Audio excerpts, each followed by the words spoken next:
Check. Is this thing on? Shout out to everybody here on the live. Thank you for jumping on in. Appreciate each and every one of you for being here. Sharing your most precious asset would be, that is your time. Let's take a look. Soft PP. Soft PPI. Yeah, soft PP. What do you mean? This is good PPI. You know what I mean? Nice and dovish PPI. Shout out to good PP. No PP, good PP. Good CPPPI. Shout out to the world. You know, I'm seeing even Terra Classic look like it's about to break out of a flag here to the upside. And when that happens, the whole market is getting a bit giddy. I'm looking for November 1st to be that turnaround point on the monthly. I talked about it, book market. That would be 396 days from the high wick to the low wick. Last time was 395. It would match up perfectly with the bull market, bear market scenario. We'd have a higher low here, and that would mark the beginning of the first higher low on the monthly since we made this higher high. This higher low, right? Because then, you know, from here we made a higher high, and then we did not make a low until the lower low, lower high, lower low. And usually, look, in a bull market, you make a high, higher high. There's the low, there's the lower high, lower low, lower high, lower low. Then you make one higher low and you're gone after the bullish divergence. We've got the bullish divergence. We just need to make the higher low, just like last time. They're identical here on the monthly if we zoom out and look at the bigger picture. Small time frame.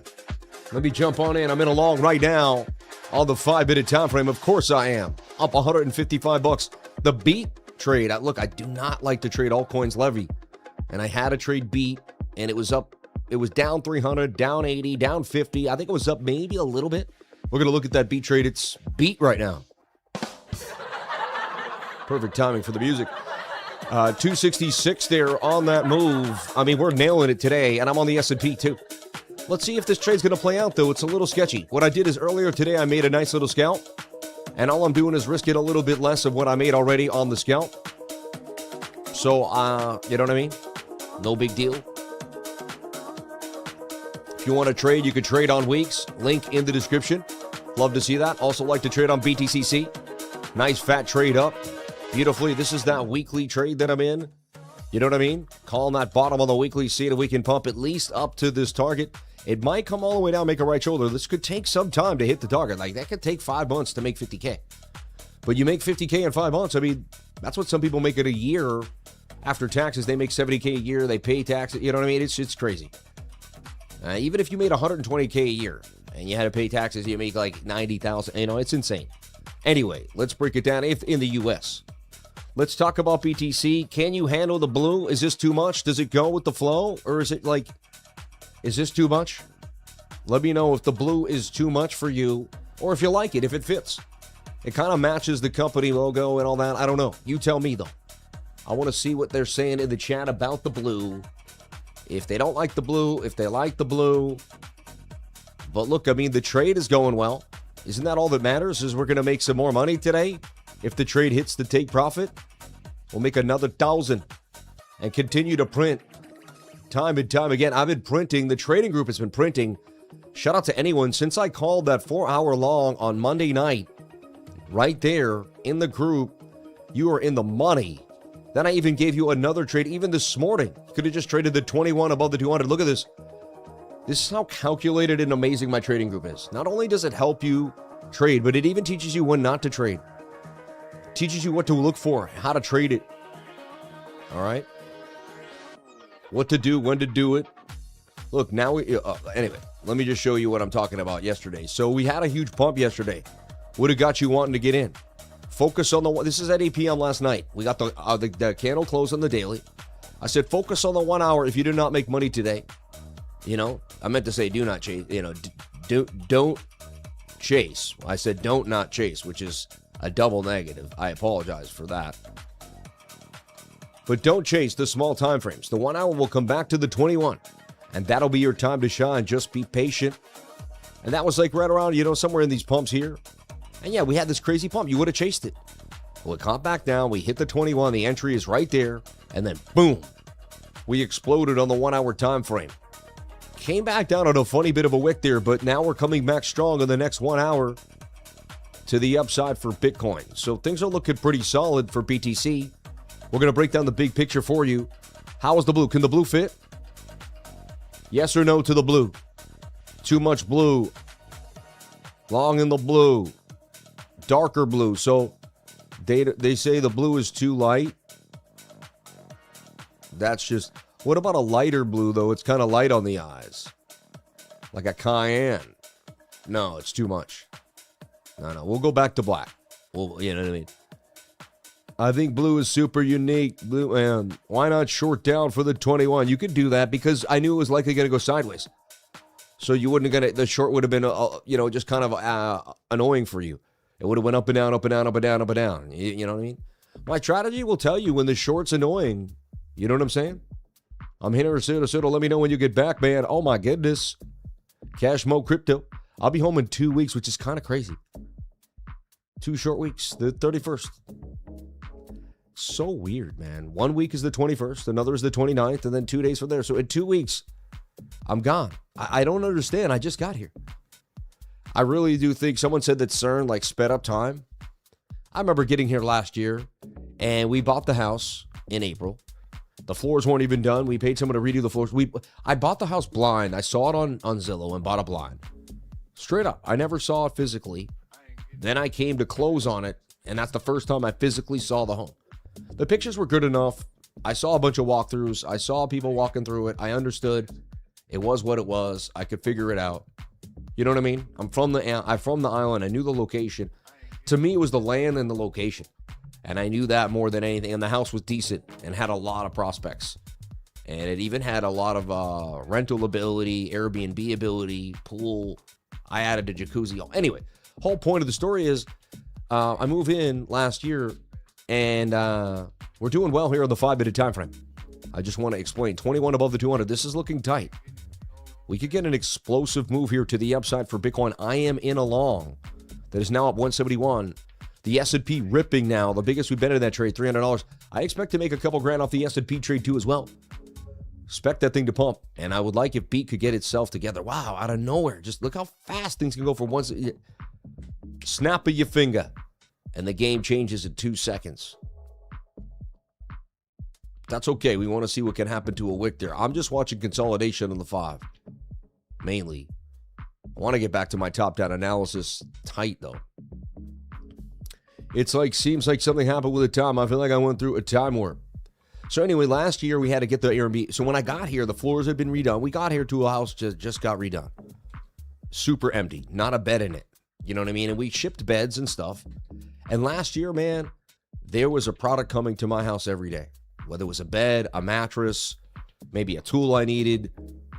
Something had to be ordered. A window, something. You know what I mean? Something for something had to be ordered. An umbrella, a lounge chair.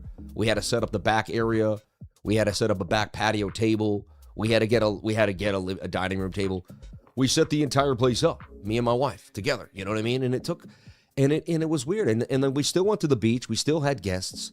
I was outside doing landscaping. Remember, I don't know if you remember, I drilled into my hand. It was just a crazy summer last summer. It went by so fast. And I got it, but I felt like I got so much done. This summer, I didn't have to do any of that. Everything was here when I got here. The beds were in place. You know what I mean? We had already Airbnb'd it. It had went through its first cycle. And I was like, amazing. This is amazing. What's happening for Bitcoin. That was a big wick. Which kind of gives you a bit of a buy zone there. Send this puppy to the upside, baby. Send it. Let's get paid. I like telling you guys stories while we're trading the small time frames. It's not like I didn't give you the trade. There's the entry. There's the target. There's the stop loss. I may be running my mouth about a little bit of an Airbnb story here, but I'm giving you the trade. I'm just kind of giving you some backstory to make, so our lives have something to assimilate to. So you can learn from me a little more. We can feel comfortable with each other. Anyway, so the Airbnb, everything's going well. Now this year, it disappeared. All we had to do, you know what I mean? We called the pool company, got them set up. I did get a few things fixed with the pool. I put in a new filter, and we're going to put a new motor into the pool. I got a new fridge yesterday. That came in yesterday. You know what I mean? You got to, funny, man, you got to spend money. Oh, houses are money holes, man. Fridge started leaking out of nowhere. The old fridge out of the freezer. Thank God we caught it early. Could have been worse. Tell you what, last year I came home to my house in Florida, $40,000 worth of water damage. This year, I pray to God I make it in that door, and the house is exactly the same way I left it. I just hope. You know what I mean? Anyway, so I got here on May 24th. And the point was to be somewhere different. Take my family, you know, somewhere where, you know, they experience something different. Learn something, you know, have nature. It's a little more nature here. It's a little different than Florida because the weather has been amazing. Haven't had to use the air conditioner not once at night. It's been between 68 and like, I don't know, between like 62 and 74 every single night. Anyway, monthly looks beautiful to me. I like what I'm seeing, and that's why I come here. It gets really hot in Florida, so for 2 months out of the year. And I was born here. My dad brought me here. When I was a kid, I was born in April. I spent my first summer here on Martha's Vineyard as a kid on the beach. There's pictures of me. And every summer after that, I would come down. And then as a kid, by the time I was 9 or 10, I'd pitch a tent behind my house. My dad had 2 acres of land, which was great, in the middle of West Tisbury, like a farmer's town. And it was surrounded by horses and farms and nature. You know, we had a Tisbury Great Pond near our house, the West Tisbury Great Pond. We had beaches. So I was in the beach, playing in the woods. And then my dad was cool too. My dad was kind of like a crazy ex-iron worker, you know, and he gave me like an old moped to drive around, and I drove around this old moped. Then he gave me a little motorcycle. By the time I was 16, I got my motorcycle permit, and I was illegally driving it around. The cops pulled me over. I talked my way out of it one day. I don't know how. I said, "Oh, it's New Hampshire plates. We don't do that over there." He was like, he didn't know what to do, and he was like, He gave me like a warning and let me drive away. So crazy, but you know, everything panned out for me, man. I always kind of slipped through the cracks. I don't know how. And I made it by. But my dad was awesome. I love my dad. He gave me motorcycles and mopeds as a kid. I mean, I could have died, but he trusted me, and I learned to trust myself early. I knew my dad gave me, he said, "Listen, no one else gives this, son. I trust you," he used to say to me. He's like, "I never lied to you. I give it to you exactly how it is." He said, "Since you've been young, I've told you the truth." He said, I've never, and I was like, he's like, "Haven't I always been straight with you?" I was like, "You have, Dad, 100%, you know?" So, God bless my dad, Jimmy Price. Good man to his friends and family. Always provided. Like, I was a hockey player. I was never late to hockey practice once in my life. Like, he was there. I was on time every time. He was at every game. I'd look up. He might not get there, you know. I look up, there he was outside in the freezing ice rink. He's got his cup, you know. My dad was there, man. My mom came, but most of the time my dad was there. My mom came to weekend games, but it was like a weekend day. So I like this move. I mean, Bitcoin, you could see Bitcoin hit 145 by November of 2027. November 1st, funny, it keeps coming up, 1st to the 1st. But, you know, we could be on a nice little rally here that starts off in quarter 4 of 2026 and ends and starts to kind of, you know, rally off. And the thing is, you can't get much. Each time you get this big pullback push, you're going to get a pullback. What we want to do is make 100K the floor. Kind of like we're making 50K the floor now. I always said if Bitcoin never goes below 50K again, I'm set for life, right? And I believe that. I believe that. And it looks like we're doing a pretty good job of sitting up here in the 60s. So that's what I see for Bitcoin. Things are looking pretty good. Let's take a look at the 2-week chart. 2-week chart looks good to me too. I like what I'm seeing here. And there's bullish divergence on the 2-week, which is great. You're above the 200 moving average. We're fighting. And now let's talk about the weekly, how the weekly, and then look, bullish divergence right here and right there on the 2-week chart. You don't get that. That's rare, folks. That's like seeing a white owl, man. You know what I mean? That's like seeing a bald eagle and a white owl in the same day. Like, you know, spotted owl, I should say. A spotted owl, I meant to say. Anyway, look, 2 candles above the 200 moving average. Sunday night, that closes strong, folks. That defies the head and shoulder. That says we're bullish. Bullish engulfing candle. You can put this inside of that one. At that point, I had to long the weekly. I'm not playing around. So I'm long on the weekly, and I've showed you the trade. It's in there at 63.4, and the stop loss is right there below the 2 wicks. At what, like 57.7? 57.3? Yeah, 57.7. I lose 5,600. Remember, I made $4,000 on the account, so I risked that. You know what I mean? I'm calculated, folks. I'm not doing things without thinking about it. Like everything is a modus operandi, you know? That's the lifer blue there. That's a little DACA. That's a little DACA blue there for you there, if you don't mind there, kid there. There, dude there. Boston accent there, throwing at you there. Hey, Southie. Charlestown boy. Who here from Boston understands what I'm doing? Who has no idea what I'm saying? You're from Indonesia. I have no idea. What is he doing? Who has no idea what, like, making fun of a Boston accent is? Anybody? Or just joking around? Bald eagle, spotted owl, and a crypto lifer in the same day. Impossible odds. Crypto Billy in the house, folks. Wait. Sorry. Crypto Billy in the house, folks. Sorry, Billy, I messed that one up. Shout out to Crypto Billy, the unsung hero of the chat today. I just got to say, God bless you, Crypto Billy. We love you. We appreciate you. And I don't know how I did it, man. I don't know how I did almost 60 shows from a new location, and it went by like this. I'm still confused. And I'm still long. I'm long on Bitcoin here. This is looking strong and long, folks. Send it, man. Let's squeeze these shorts. Another payday for Sammy. I got to bring home the bacon to my wife. It's getting expensive. The pool being on for 24 hours. They said they was going to set it for 12. It's been going on for 24 hours for the whole time I've been here. It's crazy. You got a Central Mass guy there. Central Mass, dude. We talking Lynn, Lowell? What are we doing over here? Brockton? Bill the boss. The Crypto Taco in the house. Let's jump in the blue. I'm crossing the road. Hey. I like what we're seeing here. For Bitcoin. So the weekly looks amazing and has bullish divergence. Haven't seen bullish divergence on the weekly since the last low we put in right here. The only thing is, I saw bull div here. And I bought into that, and we got a little bit more of a jostle down. We got pumped up and jostled down. Could that happen? We went from 17 to 16, though. Like, you know what I mean? So fine. Like, I don't know. To me, that looks solid divergence. But it looked pretty solid back here, too, as well. Let me just kind of... it looked really solid here, too. I would have been like, man, that's solid div. However, we didn't have as many white green candles. Let's see how this kind of plays out for a second. See, no bullish engulfer, but that's pretty strong. But look, no bullish engulfing candle, though. Yeah, there it is. That's actually pretty strong. At that point, I would have said, yeah, there's divergence. We should long this with a stop below. And he was in on the indicator. And then they did this one, just took everybody out below the low. Maybe they do that to me and they get me for the 5 racks. Anything is possible. I'm open-minded. Do you want to stay or do you want to go? I want to stay.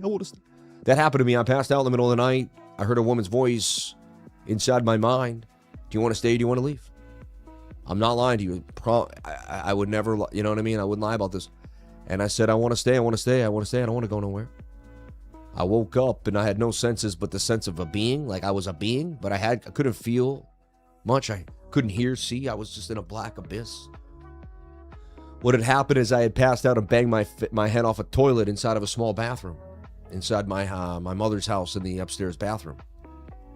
I had a viral infection on July 4th, about 14 years ago, something like that. My daughter hadn't been born yet. And my mom saw I was so sick on July 4th. My friends had all these parties, had all these places to go. And my mom said, you have to go to the hospital. You don't look good. And I said, no. And I got there. They said, you have a viral infection in your blood, which I never had before. I didn't even know to this day, really. I'd have to research it again to understand what the heck happened. But they gave me antibiotics and they gave me some Vicodin. Took a Vicodin or two. Started feeling better for the first time in days because my muscles were so bad. And my sister was up with her boyfriend. They were hanging out. And I said, can I get a beer? And I drank one beer. And then I decided it was time to go to sleep. I went upstairs. I had to go to the bathroom. When I went up to the bathroom, as I was peeing, the blood left my head. They say it's called urethria. There's a name for it. And I passed out, hit my head on the toilet. And next thing you know, I heard a voice. Do you want to stay or do you want to go? And I was like, I don't want to go nowhere. What are you talking about? You know what I mean? I was completely knocked out of it. Unconscious, just you know what I mean? Whacked out. Anyway, shout out to anyone that joins the Discord. If you want to jump on in, go to cryptolifer.com. As this morning, you would have been, able to figure out what was happening. We put out an update. Even here, I said, let's project on the 1 minute. Like the 21 could touch that and pump. But you buy when the 21 touches. And then 21 touches, we start the pump. That was a beautiful entry this morning, which we'll show you in a second. 5-day chart looks good to me. I like the pump. 3-day chart looks good as well. Everything is kind of going our way. All right. No wick on that 3-day. That's a little sketchy. None at all. That's a bit odd. But it is strong to the upside, right? And it's kind of making what looks to me is a bit of an ascending triangle on the 3-day chart.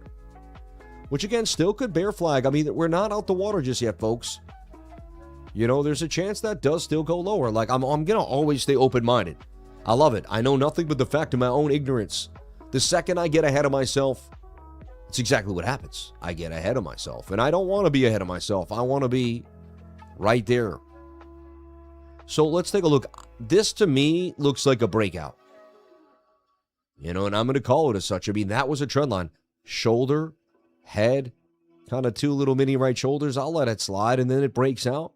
It's got a measured move, the wick to wick, and it's crushed the neckline, and it's headed to the 200 moving average on the daily, in my humble opinion. It's above the high volume node and the POC that it fought through for a while. Tells me that it's likely coming to 76, 77,000 on the VRVP. If you don't have the VRVP added to your chart, go up here and type in VRVP. Visible range volume profile, add that to your chart right now. Get it cooking, get it going. It'll absolutely get you ripping. You'll love it. All right. No, it will. It'll show you some key areas that you could find to get in and out of the trade and really help you make some gains, baby, gains. Shout out to anyone that's making gains with the lifer every single day. Sammy been beat up for the feed up. Man has went through hell, the claw to the top. Persistence, love, and gratitude wins every time. God bless you, Crypto Billy. Thank you, man. Hey, man, Sam is fast and toilet because he doesn't have, oh, my God. You know what it is someone said breakout, oh, my God. I get excited when I hear words like that. Oh, it looks like we may be getting the pump. Pumpology 101, Bitcoin. Can Sammy win again? And put a 333 in the comment if you're making gains with the Crypto Lifer. I've been seeing people make gains in the stream for days on days now. We've got gainitis flying around. We got 777s. We got everybody out here. God bless the lifers. God bless my dad, Jimmy. God bless my mom, Irene. God bless the universe. And you know what? Dear Lord, please have grace on my mother and father. May you let them into the promised land. Whatever my dad did, whatever sins may they be forgiven. You know, praying for the sins of your parents, man, is such a beautiful thing. And asking for forgiveness for your parents, man. So may they be let in, because, you know, when you pray for them, that's a huge deal. That's a vote for them, man. Like, and God hears your prayer, man. God hears your prayer. God bless everybody out there going through something tough. Your mom's sick, your dad's sick, your best friend's sick. You made my good guy, one of my best friends just lost his brother. I don't know, you know, he was struggling, but he didn't think he was going to pass. And it hit him hard.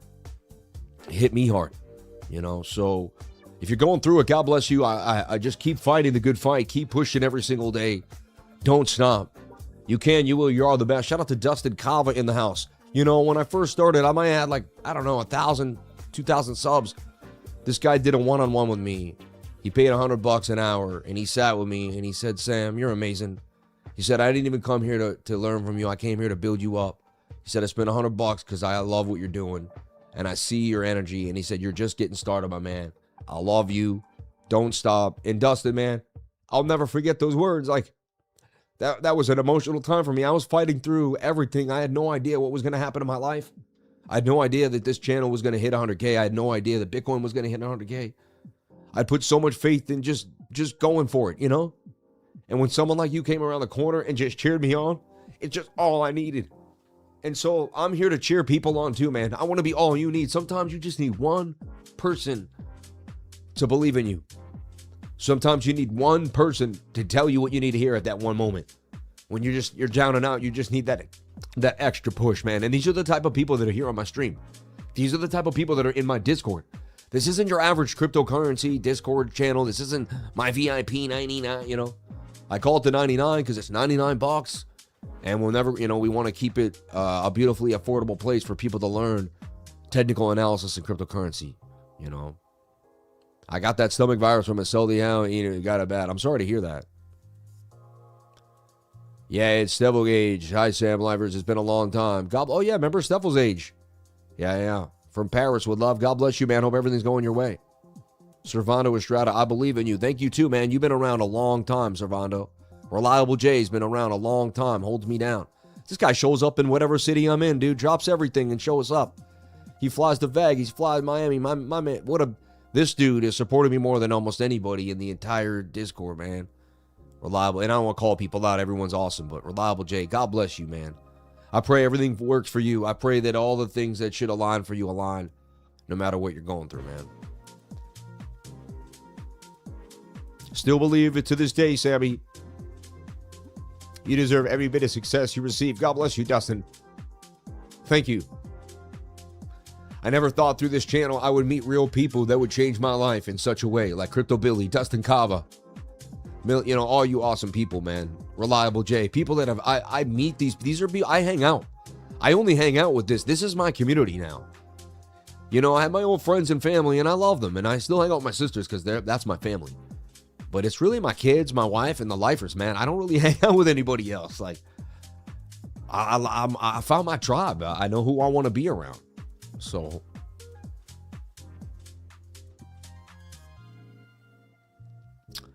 he says, you're a great positive person. I love that. Always put God first. God bless you. Hey, thank you, man. That means a lot to me. Anyway, let's get back into it. The daily looks good to me. Let's see what's happening on the 10 hour, the 4 hour. The 4 hour. 12. I like to look at the 22 and the 12 because they got me out of a big jam one day when the daily didn't make sense. I got to use the 22 hour to nail it. I'll always remember those times that I went through and what I did to get out of them. 4 hour looks amazing. Nice pump on the 4 hour. You kind of see it's almost like an inverted head and shoulder here. You know, let me readjust this in a second. It's like, this is like the bigger picture. So we broke out. We retested. I mean, this thing looks like it's on its way. 21's close enough for price to continue on a nice little push here. Now, yes, could it bear div and dump down? I mean, yeah, but it looks like it's got enough gas here to at least get us to test 62.2, but possibly to 72,000. The Roland Roadshow. Sam, thank you, Sam. We love you, buddy. I love you too, man. Thank you. I just care about everyone on the show. My community means the most to me. And I just want to say thank you to everybody that shows up every single day. All the milestones that we've hit, all the money that we made, all the times that I've lost too. You know, funny, there was a little like up and down period where I confused a couple times in the stream. Trading was tough for me. It's how the summer months are. And I think some people lost faith in me. I saw someone make fun of me in my own Discord. I saw someone laugh at me, you know, and I used to get really upset by that and react to it. And this time I just said, man, I'm the lifer, man. If you're laughing at me, you don't know that I called the bottom around 6,000. Like I called 20K at $6,000. You know, I've done so much. Like I know the world has seen so much of what I've done. It's out there to the public. I don't got to even respond to the nonsense ever again. You know what I mean? I just got to keep being me. But, you know, it's crazy when you see that type of behavior, though. I am also kind of surprised by it. But so look, we look at the 21 above the 200. This still looks good to me. There's really no reason to stop trading this at the present moment. I don't know, a little bit of bear div. I got to say that. There's a little bit of bear div there. Could go shoulder, shoulder. So here's the deal. Let's look at what we don't want to see if we're bullish. We don't want to see this turn into a complex head and shoulder, fake out the breakout, and make its way back to the bottom of the pattern, which very well may happen. There's Bitcoin Bill almost every day dropping 20 gifted memberships, which are $4 a piece. It's $80 of his hard-earned money that he throws down. Might even be more.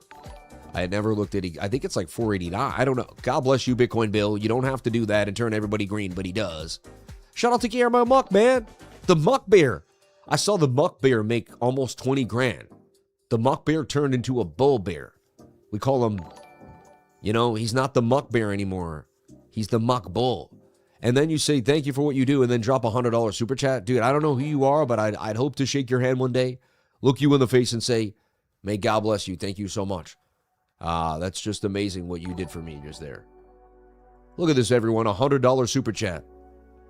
Look, that's steak dinners for my family after I pay the fee. You know what I mean? Thank you so much, brother. Been here 2 years. Wouldn't be anywhere else. Changed my name. That's why, but I'm not recognized. But Sammy remembers Bass Crouton. Oh, yeah, I know Boss Crouton. Yeah, like Boss Rootin', but Boss Crouton. Boss Crouton. I thought it was funny, Boss Crouton. Senedy sending Domino the 1 minute for Bitcoin. Interesting. I love to see you stay positive after a losing day and killing it the next day. Exactly, man. God bless, brother. There can only be one Kong. I don't know. What? Good morning, Sam. I love you, brother. Have a great day. Thank you, Rudy. I hope your dad's doing well, man. God bless you. Shout out to Rudy 007 in the chat. Okay, let's get back down. So the 1 hour looks good to me. It's moving. There is some bear div we do have to kind of pay attention to right there. But we could get a higher move and a bigger bear div there. But it's there. I gotta, can't say it's not there. We've hit a bit of a resistance now. It's kind of a bear div there too as well. So you got some bearish divergence here, folks. That's why I'm on this 5 minute. The 5 minute is kind of the one right now. It really is. It's still holding itself down. Not amazing. And thank you so much, man, for getting all those new members into the chat here.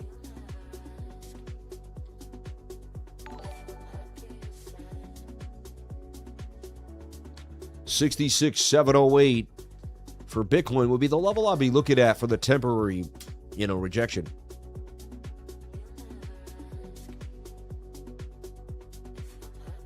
No, Nasdaq looks strong on the daily to me. But that's, you know what I mean? I could be wrong, but that's what I'm seeing. So yeah, right now it's really down to the 5 minute time frame. This one has the key. If this starts to fail, we double top, it moves down, we can see that it's a fake out. The bear div kicks in on the 1 hour and we dump. This starts to get very tight. We get the bounce up there to 66,764. And then it starts to kind of change the story. If you pull a fib here too and you kind of take a look, you can see that we came down to the 786 on the bounce right there. It's a key Fibonacci from impulse pullback with the bounce back to the upside. So, yeah. Haters of the Discord sure have been quiet the last 2 days. They took some shots at me too. Look at that. Hello, hello, hello. And again, I never really, it's all love usually. That's why it's a bit odd, you know what I mean? Please hit that like button. Shout out to Lakoki in the house. Lakochi Cooker in the house, man. Shout out to Lakochi. God bless you, brother. Bitcoin going to 70K. Shout out to my man Marcus. We love you, brother. Thank you. Just got my answer. I prefer long from 63.5. All right. I love the hate. Yeah, exactly. I love haters too, right? Just send them love, man. Shout out to Cherry City Bullies in the house. God bless you. Yeah. How's them shorts going, Cherry? No, I'm just messing with you, bro. I know you were heavy short, though, more than most, right? Much Sam, no, but I think you're able to get in and out of shorts and longs. I see you do it all. Shout out to Cherry City Bullies. Dude's been around a long time. He said, much love, Sam. Immense respect. Thank you, man. God bless you, brother. Sammy R Live is worth it just for motivation and gratitude, man. Thank you. Target 71, then crash to 50K. Everyone says what's going to happen. I don't talk like that, see? This is what retail traders do. No offense, but Nick Halls, you're probably a retail trader. You're saying, they just say things. They don't even I say I know nothing but the fact of my own ignorance, and I just look at the charts every single day, 7 days a week. There's nothing else. And someone says ONDO is showing the model. Let's take a look at ONDO.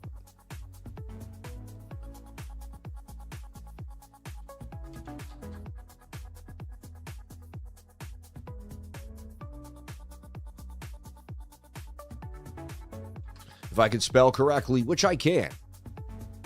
A nice pump on ONDO on the 1 hour. Yeah, I can't do it either, everyone. I just can't. I thought I could, I can't. And they're like, what? I'm like, the blue. I can't do the blue. I tried it. It's not working for me, It's just not. It's okay. Nothing wrong with that. It's not my thing right now. I don't like this curvature. You need that to kind of bend back up. But sideways is sideways. It's good for now. Most consistent man there is, brother. Turn up day in and day out. The charts tell you if it's long or short. Yep. I got an ONDO long last night. Hey, what's your analysis shows about the Bitcoin movement today or within 1 hour? We're doing that. We went over that already. The blue is hot on the eyes there, says somebody. Of course it is there, dude. It's too hot on the eyes there with the blue there, dude. Yeah.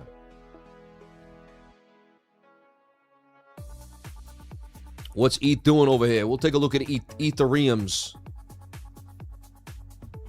Ethereum. I mean, I watched one guy, he said Ethereum one day. I couldn't believe it. I thought he was joking. And I think that's how he really talked. So let's take a look at ONDO. ONDO's making this real rounded bottom.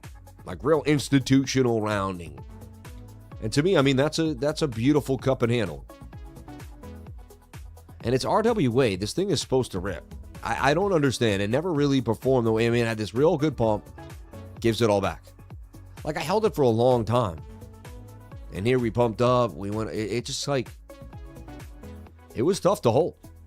Institutional RWA still took a beat down. Everything's so speculative. You have to remember that.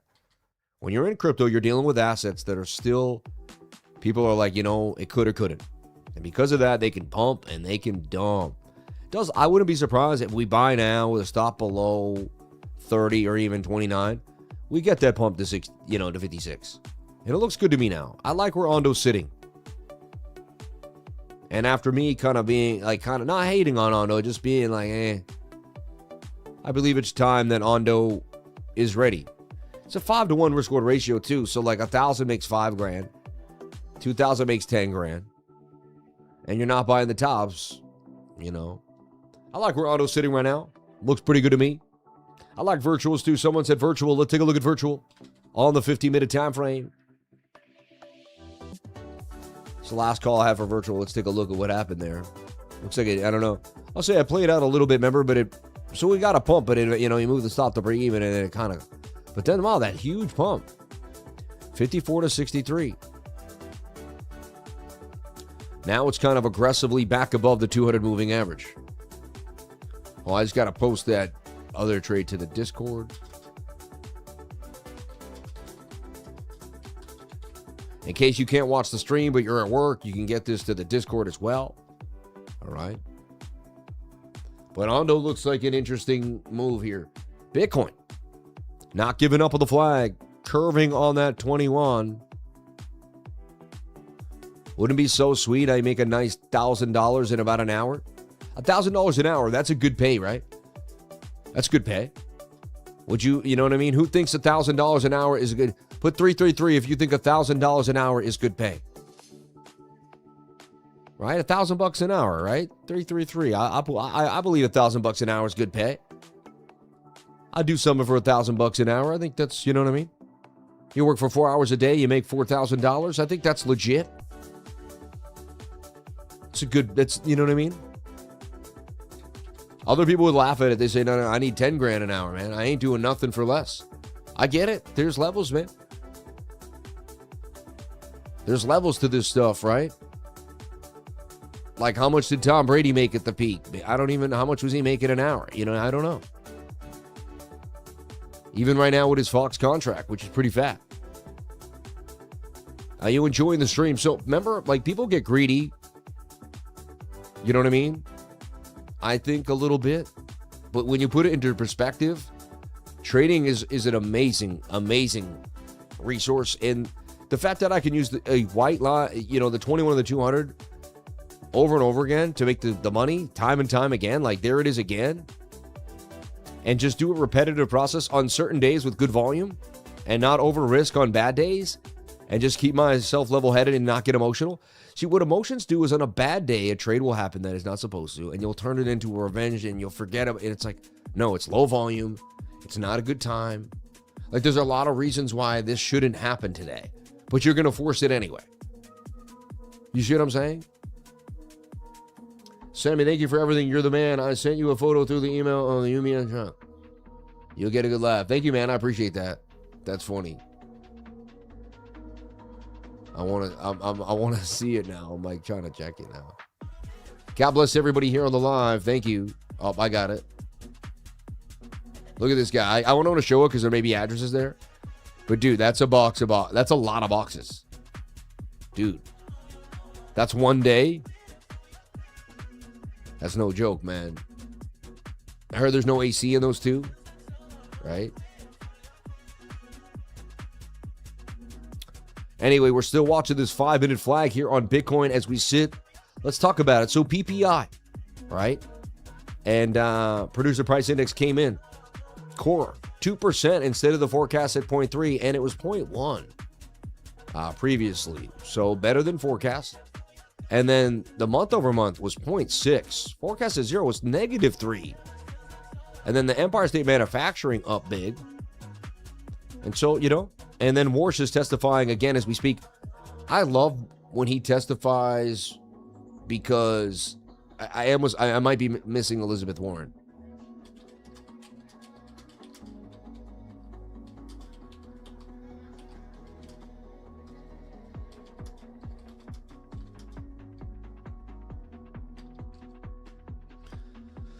So we'll see here, but it's I don't know what it is, because he's always like, I'm clean cut, man, you can't, and she's gonna come up with the Trump crony stuff, and it's just the same thing's gonna happen over and over again. Follow me at CryptoLifer33 on our way to breaking to 50,000 followers, but I can't do it without you guys. Let's do it. So if you know that Robinhood is blowing up and memes on Robinhood are going crazy, and it's the cat memes. Oh, this is Bullcat on Sol. Funny. There's so many shady accounts. Just be careful. But look, you can pay for this stuff to happen too. You can pay for your stuff to moon. But I do look at it. I'm like, what's going on? You know what I mean? Like, what is it? I just want to know what's happening in the market. I guess I'm that curious, right? ANSEM kind of, started. I didn't buy into it at all. I just want to make that very clear. I didn't, a lot of people made some good money on that pump though. Started to kind of make a bigger falling wedge now. Did hit a fib, but it looks like it's kind of maturing into a larger falling wedge. And it doesn't mean it can't continue later on at one point, but it's likely going to come down to bounce off 17. Right?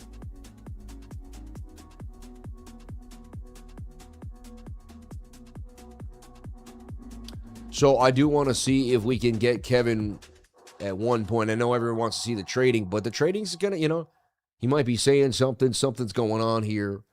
And let's take a look at what's happening to BTC here. Potentially draconian and dramatic effects.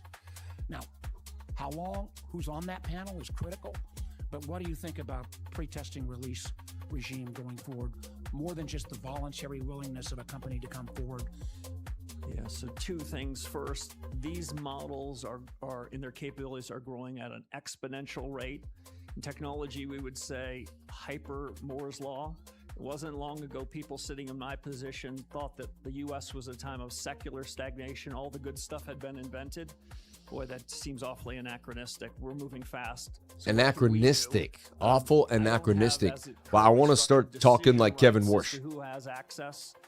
But I do have a bully. This one's not juicy. I'm going to get to the juiciness, though. I'm going to keep this playing in the background. When I see juicy ones that I like, we're going to get into it. All right. Bitcoin still sideways to the 5-minute. Hasn't given up or given down. Just still waiting, kind of sitting. Is he going to say something more hawkish or dovish? I feel like the whole market is in waiting here. Let me get rid of all my spaghetti. The whole market's in waiting here for Bitcoin. As it kind of sits inside this upward channel for BTC. And there's a chance it does come back down to test the lower level there at 64.8. I could see that definitely happening. But let's see. The 5-minute is kind of our key, as I said before, to the trade and to the movement of the intraday trading. We'll see. We're back up to 27 on the trade. It ain't too bad. Kind of almost want to put my stop to break even, because why even risk it for the biscuit on this one? They could come get me and bounce it though. If they break this trend line, I feel like it's going to start to make some type of double top. Adam and Eve, and then I'd probably rather be just taken out of the trade anyway. Will be another get. I mean, it would be my second scalp win of the day if I just took the 194, but I was going for a bigger move than that. But it's been a winning week, so hey, with the last week being bigger too. So shout out to anyone that's been in the trading group. We've been absolutely nailing it. And congratulations if you learned how to trade the 21 and the 200 with me, if you got yourself situated, if you got yourself disciplined and focused, and if you started showing up every single day and getting it done. You deserve everything that's coming your way. All right. So God bless you all for jumping on in and being amazing. If we do look at Kevin Warsh, what I usually do is I have bookmap set up, which I'm actually going to reset now. It's good to reset your bookmap every 10, 12 hours. Just, dump it. Even restart the computer a bit, get it going back, and then flip it back again. So we'll see. All right. I remember, no days off, man. I don't stop this summer no matter what's happening. And I still spend a lot of time with my children. Don't get me. You should ask my wife, man. They get to spend a lot of time with their dad. Countless hours, actually. To the point of our family actually spends, I think we spend more time than any other family in the world. Like, we love our company. God made it so. God made it so. I just realized, I love being around my wife and my 3 kids. I love being around everybody else, but there's something when I'm with the family. We love having guests. It's fun. A bigger tribe is always a really good time. But there is times when I'm just with me and my 3 kids, man, and my wife. And I have to be honest, there are times, it seems like every time I'm with my 3 kids and my wife, even if they're breaking down, I'm reminding myself that kids break down. Even, in the hard times are fun, man. I'm so blessed to be a dad, and I'm so blessed to spend the time I do with my children. Like, I want to reiterate that to everybody out here on the channel. The main reason I go live every single day, the main reason I've done 5 years straight in front of this mic on a live stream is because I love my family. And I never want them to be without anything. I want my kids to have abundance. I want them to say, Dad, if they need something, if they're looking at something, I want to be able to provide for them no matter what. And in the right manners too, though. So I work 7 days a week without a day off for over 2,000 days to provide for my family. And to show my mom and dad that they raised somebody that worth something. Like, to prove to them that all of their sacrifice was worth it. It's another reason I wanted to become successful. Like, to prove to my mom and dad that everything they went through, all the times they chose me over something they wanted, which they did many, many times because my parents were amazing parents, that it was all worth it. Every single second of the time was worth it. They and my dad for making me strong. God bless my father. God bless anyone out there that's didn't have a dad like I did, right? Don't forget I already miss my daughters. I know, right? Love time with wife and daughter. Too bad I'm still in the 8 days a week grind at my age. Yep. I couldn't live without my kids, man. I'm a softie. Like, I'm very weakly, like, I'm emotionally, like, I could not live without my kids. I couldn't breathe without my girls. Right? Like, when I see truck drivers, people that go on the road for 7-8 days a week, it's like, I leave my family. I do travel about 4 or 5 times a year. I leave my house for about between 3 and 7 days, depending on how long the trip is. And I go far. I mean, we're talking Singapore, Dubai, around the world, right? And I miss them when I'm there. It's so nice to come. When I come home, it's like, wow, like, this is my life. It makes me really cherish what I have in my life. So anyway, everyone's kind of waiting. Good PPI came in. Your expertise helps me trade options better. I truly appreciate what you share. God bless. Anytime, man. I'm here to just help people. My knowledge should help everybody trade anything in the markets. I belong to the National Diverse Christian. Sometimes it's hard to imagine that we have been preserving our faith for 17 years. It's remarkable that we have managed to survive, yeah? I'm separated from my kid, just left for 2 days, and it crushes me every time. I feel you, man. And shout out to the young men and women here on the chat that want to become and raise a family. God bless you all for being awesome. Thank you, Sammy. We love you. Shout out to the Rolling Roadshow, Crypto Bitcoin Bill. And for the super chats that come in tirelessly. You people are amazing. Looks like we're curving over, man. It looks like I may not win this trade. But we'll see. I mean, it's come on, Kevin, say Bitcoin. You know what I mean? And we could, tune on into what's about to happen here. While they talk, I'd like to kind of see. We're gonna go from Ricketts over, and we're gonna come in with the next. And this is the Senate. Remember, yesterday was the House Financial Committee. This is the Senate doing their thing right now. And so let's begin with the Senate. Some funny jokes going on over here between Kevin and his peoples. Let's take a look at what's happening here now in the Senate. Turn to the headline inflation numbers that came out yesterday at 3.5%, above the Fed's 2.2% target. Prices are too high for families, and we need to get them down. I think we can agree on that. At your press conference a few weeks ago, you said that higher inflation in part, and I quote, reflects supply shocks that have driven price increases in certain sectors, including energy, unquote. In other words, a reason that we're seeing prices go up is that the supply of products and services has dropped in some areas of the economy, right? Yes. And I do think it's important that the public understand the causes of some of these supply shocks. You would agree, would you not, Mr. Chairman, that the war in Iran has caused a supply shock in the energy markets? Yeah, the military conflicts have caused the price of oil to be higher than it otherwise would. Absolutely right. And Americans are paying the burden of that as we Yes. go. We've also seen supply shocks in other areas. Last year, your colleague, Austin Goolsbee, president of the Chicago Fed, said that, and I quote, a tariff is like a negative supply shock, unquote. And we've seen plenty of tariffs. Obviously, we have the Supreme Court decision that may bring those down over time, the impact of it.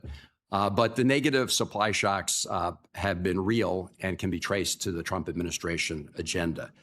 So when you say that Always political. supply shocks Every are time. part of the reason prices are going up, you would acknowledge that they're the result of decisions that have been made by the president, like going to war with Iran, right? So what I'd say is particular price shocks happen to particular prices that we don't have control over, but I don't want to suggest we don't have control over inflation in the medium term. That's our job. But screwworm affects beef prices. Other things affect oil prices and milk prices. And I understand that has an effect on people's household budgets. Indeed, it does. And I think we've seen the price of energy go up by billions and billions of dollars. And the American people are essentially paying for that at the pump and other places in It's their the Fed, pocketbooks. bro. If they stop As you the know, Federal your Reserve, this is going to keep predecessor happening as, chairman, regardless, was bro. regularly These people are ignorant. harassed and berated by the President of the United States on social media with respect to interest rates. At least so far, you seem to have escaped that fate. But I do think it's important that we have an understanding of whether or not the president is trying to influence Fed conduct. I know you were asked recently at your last press conference about any communications with the president. I think your response was, on the president, I don't have anything for you. Mr. Chairman, was that a yes or a no with respect to whether you've had communications with President Trump? So I like what I said the first time. Senator, I don't have anything for you. I will say this, though. I do meet with the Treasury Secretary weekly. I talk to him often between that. Mr. And Chairman, I just want to make sure I'll make my own decisions as monetary policy. I just want to understand the answer. Have you or have you not had communications with President Trump since you took this position? So I just don't want to be in the business of sharing discussions that the president and I have. Okay. I will tell you what I've said to the president repeatedly and said to the Treasury Secretary.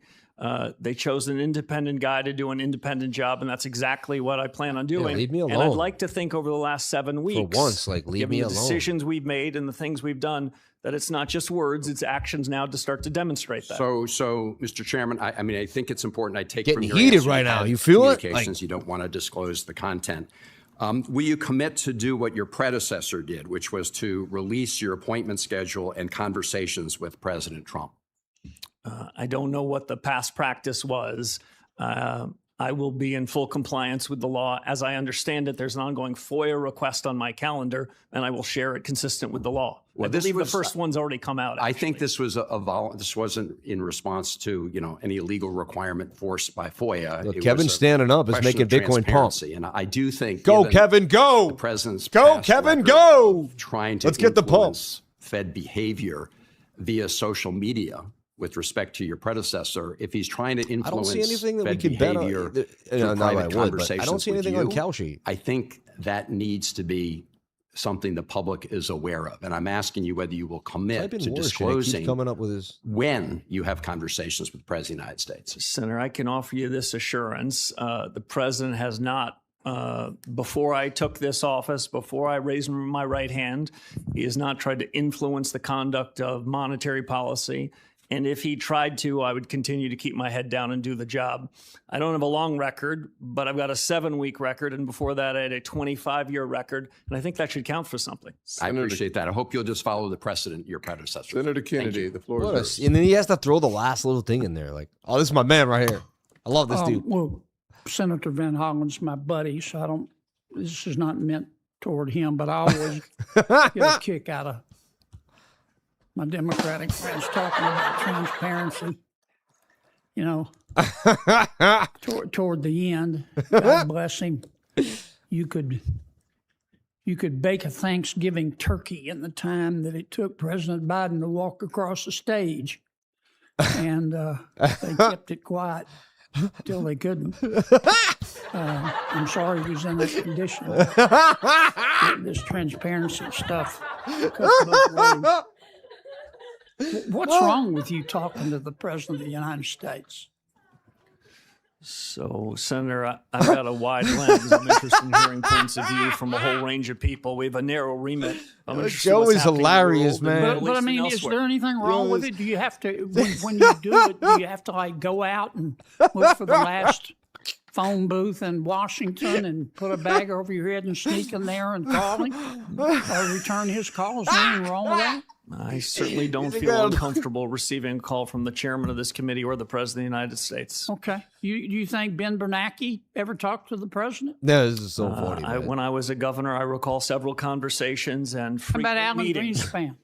When I was a young staffer in the White House, I remember being honored by Nice pump here for him Bitcoin. coming You into see the White this? House and meeting with the president and the president's advisors quite frequently. Okay. I think These are what good I points. would give me concern, and I think it's the basis for my colleagues' concern, is that you just do whatever the president says, but you're not going to do that, are you, or are you? Senator, I'm going to call it the best I see it. The president never asked me to do anything inappropriate, and if he did, I wouldn't do it. I'm going Okay. to follow the law and do my best to follow the remit you gave us. Okay, so in the last year or so, recent past, I'll say, the Fed cut rates 3 times because they were worried about the labor market. Is that a fair assessment? That's my sense of what And they did before it my worked. arrival. It worked, correct? Well, that's a longer discussion. They did Well, is cut the rates. labor market in a mess today? The labor market's in good shape, but Yeah, I wouldn't want okay. to draw so that causal connection. So I don't have much time, Mr. Chairman. I love you like a taco, but you don't filibuster on me. I love you like a taco, he said. So it worked. Okay. Now we have inflation. Okay. What caused it Big jet in plane. 20 seconds? In 20 seconds, inflation is caused when a one-time change in price is broadened out. I know what inflation is. And the Mr. Federal Chairman. and the Tell me Federal what Reserve caused it. monetary policy, sir. Okay. Well, I would say what is causing it is AI, the conflict with Iran, and probably the residual. I love effect you of like the a fact taco. that He said that, right? Some imports have become more expensive. This is great. Okay. This is amazing. And I think any fair-minded person would conclude that. There was a lot of economists said, the impact of inflation on the rise in the cost of imports would be a one-shot deal. You can teach that one round or flat. I don't know. I think it's probably had a residual effect. Okay, is it temporary or is it permanent, the inflation? It's not going to be permanent under my watch, Senator. Okay, what are you going to do about it? So we're going to do 3 things. One is for those people in markets that think the Fed really was comfortable with a higher level of inflation, we're doing our best to disabuse them. Okay, you're going to talk about it. What's the second thing you're going to do? We're going to take ownership of it. We're going to say we have the power to do something. Okay, you're going to own it. That's What's the third thing you're going to do? We're going to look at our tools in the changing economy, both balance sheet and interest rate, and see whether we need to adjust Well, policy. he got grilled to by old take it people, head like- on. You're going to look at your tools. That's the third thing. I'm not asking you. Hey, Sam, what again, action greetings you from take. sunny That Germany. would I be always hope you improper, see Mr. it. Maybe Chairman. this I time. wouldn't God do bless that. you. wouldn't tell me anyway. Cytodynamics. God bless you. I see you. Get specifically, like you're talking to a 10th grader. Okay, not. What are your options? Leave it alone, right? Leave rates alone. This is one option. That is an option, Senator. Raise rates. Another option. Cut rates. A third option, a non-exclusive list of options, but yes. Well, and a lot of it depends on whether it's temporary or permanent. So how do you decide whether it's temporary or permanent? I got that in with 6 seconds left. Well done. You use 5 task forces to get to the big and hard questions instead of trying to paper it over with policies that have not been proven as successful. I love you like a taco. Senator Cortez Masto. Thank you, Mr. Chairman. Chairman Marsh, good to see you again. Nice Thank you to for see you, meeting sir. with me. Thank you. You've talked about the task forces. What's the timeline for getting reports from the task forces? So I'm not a very patient person. People have said that to do all this good work, you'll need years. I gave them 6 months. Wonderful. Thank you. And that will be made public? Yeah, the details, even much of the deliberations. I want to do that in the public square because we all own these decisions at the end of the day. Ultimately, decisions will be made by my FOMC colleagues. I think they'll start. He parts to get his hair on the briefings left like some I of do. The early I like it. reports from the task force, I like early it. indications, hopefully as early as September, with my expectation Good sign. that by year end, we're going to hear their conclusions and decide what to do with it. Thank you. And then just for clarification, in January of 2025, Dude, I want do you tacos recall so the bad right inflation now. rate? It was about 3%, correct? I'm going to have to take your word for the precise number, but I knew inflation was still well above More like a chimichanga. Yeah, it was about 3%, and that's when Joe Biden left office. And the current inflation rate right now is about 3.5%. Is that correct? There are various measures. I'm confident in telling you it's been above target for 63 months. It's Is it not where we above want it to be. 3%? By some measures, by other measures, it's not. But I don't want to suggest I'm happy with any of those measures. I'm not. Okay, I appreciate So it. he was saying what the Fed was doing before was Let me ridiculous. talk a little bit about an without saying area it. that is important for me, and I think many states that deal with a hospitality tourism industry. I bet Watch wears a Patek. Unfortunately, under this administration, we've seen significant Or like declines Omega. in the number of international visitors to the U.S. The current situation has actually led to our travel trade deficit in this country going from a $51 billion surplus in 2019 to a $72 billion deficit today. How does Prices literally the locked Federal Reserve flat right governors now. consider the specific 65 is impact great. of higher unemployment, lower wages, and reduced economic activities in communities with large tourism economies like Las Vegas? So we are consumers of this information. We are keenly interested in the goods side of the economy and the services side of the economy. My view, which is not universally shared in the economics profession, is that there's no limit to what this economy can grow. Productivity-led growth can move higher, and that doesn't tell me it's inflationary. But we care about the services part of the economy, and we're trying to take that into account when we try to make decisions about the dual mandate. Well, I appreciate that because you're right. Your dual mandate is maintain stable prices and full employment. Let me tell you what's happening in the hospitality industry because of the policies of this administration. When you talk about full employment, it is not happening. What I'm hearing from people in my state is that it's not necessarily full employment with good wages and livable wages. They're patching together multiple low-wage jobs because they are taking down from full employment to part-time employment. Do you consider that in your analysis, going from full-time employment to part-time and many individuals having several part-time jobs? How do you calculate that into your analysis? So we think hard about it. You heard in my opening Isn't that a question you could statement, ask like universally for years? the Could you clear ask AI that? judgment Like- of my colleagues and me, which is the labor market broadly looks in balance, but I don't want to make that sound like it's easy for hardworking Americans in your state and other places. There's a lot of dynamism happening in the economy. There's a lot of structural change. And during periods of transition, it's often true that the labor markets in aggregate look better than people feel in different parts. And during disruption, they try to recreate a job they had before through the gig economy and other means. We take it into account. Overall, I would say the labor market part of our mandate looks pretty good. The price stability part of our mandate looks less good. All right. And I am concerned because not just Las Vegas, but many tourism-based industries and hospitality, what we're seeing is lower full employment. And I would hope, and this is a conversation I've had with previous chairs as well, I would hope that you're considering that. It is a large sector of employment across the country.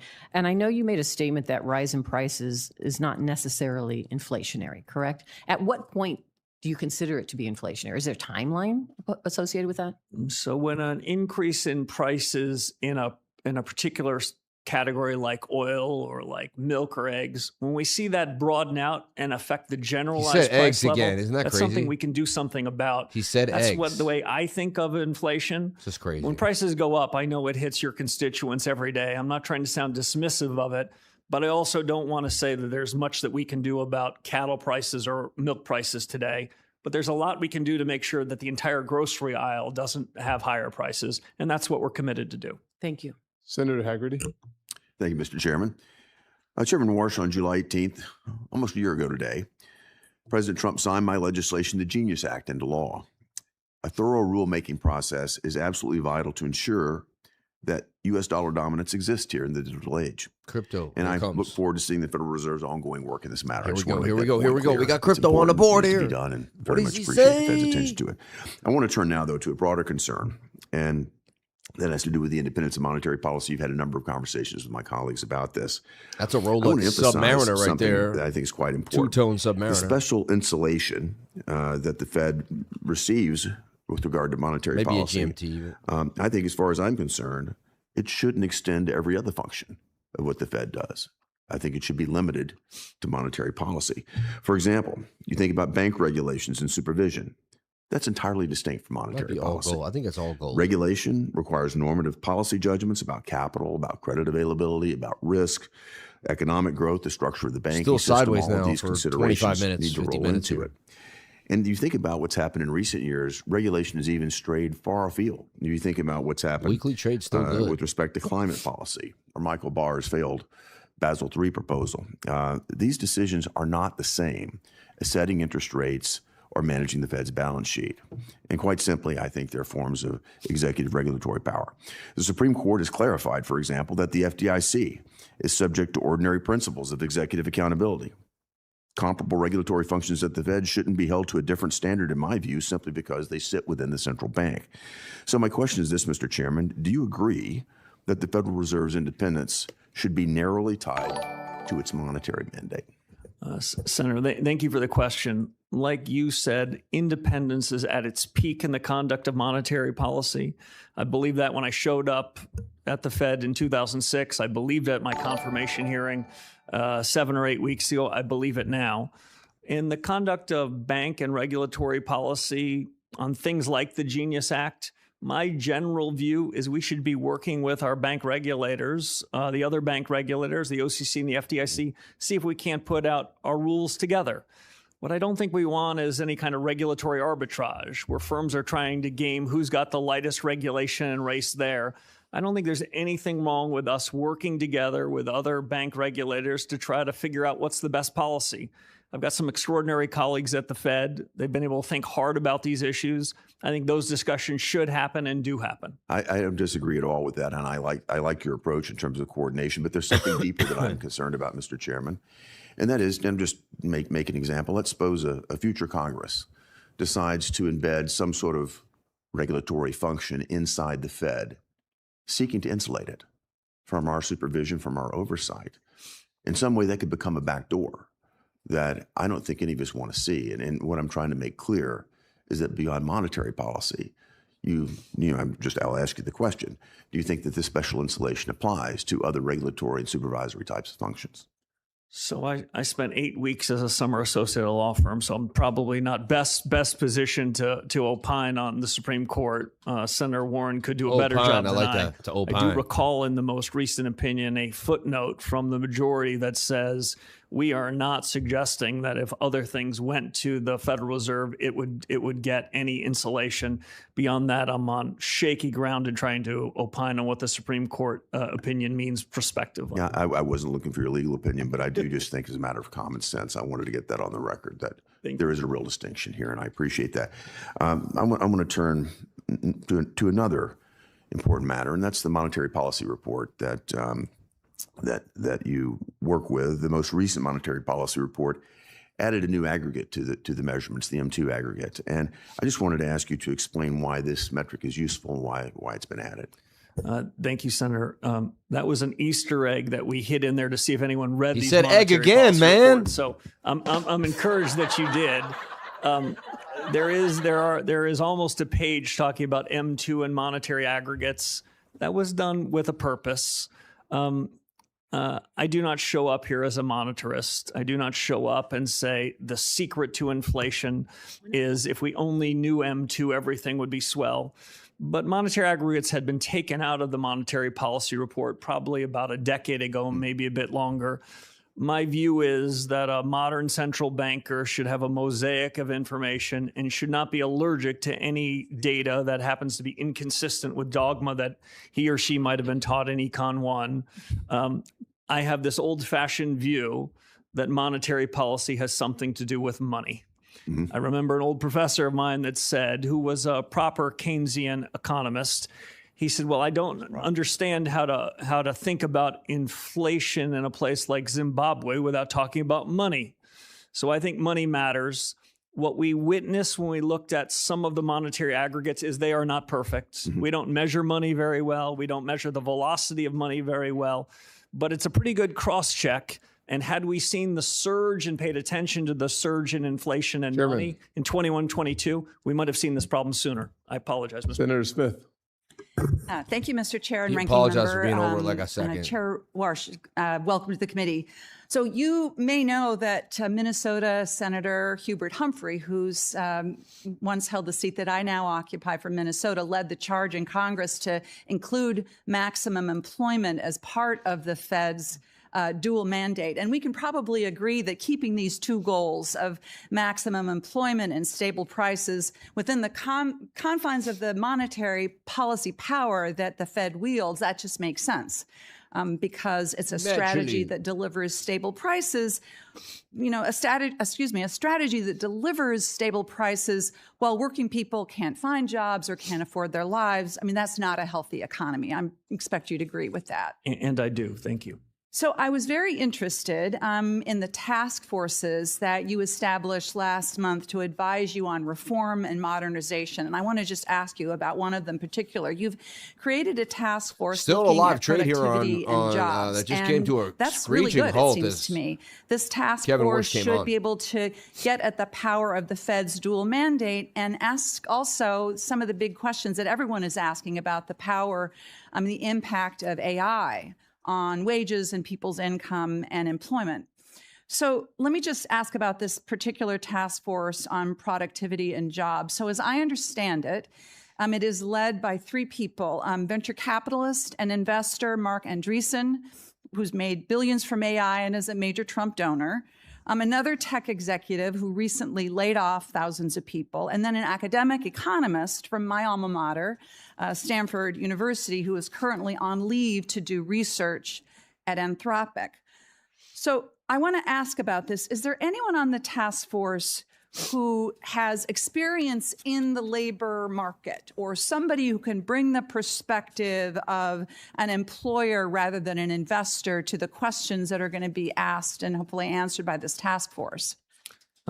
So if I could say two things. One is those three people you referenced are three of the smartest people that I know. And I've been... And I'm not disputing that. I'm wondering how you intend to bring into this work the perspective of people who are working people, bring in the perspective of labor and not just investors. I think it's a fair question.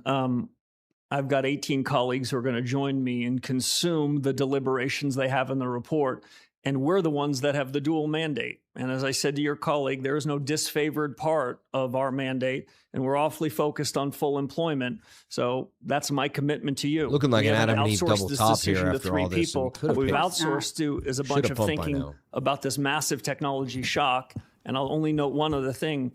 Chad Jones, that professor that you mentioned, his academic work, he's an academic, I'll admit that. But And I'm not opposed to that. I'm just trying to figure out... But his academic work has been very, very focused on what is the effect of the labor markets of these technology shocks, both the good and the bad. And I think that history he can bring to bear to the work of the task force. So can you understand why a task force that is led by people in large part who are likely to get richer by AI might not be the most credible people to folks on the ground who are doing the work, who are worried about what impact who know this nothing AI... about. See, if someone works in mining and they mine gold for a living, you have to hire them, right? If someone, everyday person, doesn't know about mining, it's like she wants that everyday person that goes to work every day to make decisions on is going to have on their jobs. That, it seems to me, the credibility of this task force rests on hearing the perspective of working such a waste of folks time, man. in their deliberations. Either do something about it or just... I would expect before they come to their conclusions, they are going to hear from folks that will be affected. They are going to hear from employers that are getting struck still with dog, this let's technology go. shock and have disruption. Stop in the loss to labor break force. even can't lose the But trade, I don't want too, to suggest so to you that in that's a any good of these move. task forces that we have the 19 people of all different backgrounds. But what I want to tell you is if you think they have a credibility deficit, I don't. I think they're incredibly talented, and we will make sure to take both parts of our dual mandate in consideration of their output. I think the issue, sir, is that when there are the big guys sitting at the table, is there anybody sitting at the table who's bringing the perspective of working people to those really important What are you questions? talking There about? are You're not labor making any leaders, There are sense. labor economists. They are You're not folks making that- any whose sense. expertise is in issues these people around are like- wage stagnation and how that impacts working people. And I would ask you to consider Yo, the bringing that Fed is gonna perspective, continue to not print be money. heard on the side, but to be actually at the table with the big guys. I think that is a credibility issue that you could address very easily. Thank you, Mr. Chair. Thank you, Senator. She didn't make any sense. Like, Uh, look at her Good morning. on a rampage, man. I think you're doing a great job today. I Angry. appreciate your Constantly angry. composure. Mr. Walsh, a quick question Complete your on, composure. Basically, just, she was out of her line. Immigration. Love the nicest way to say Some things. people are proudly discussing how we had almost net zero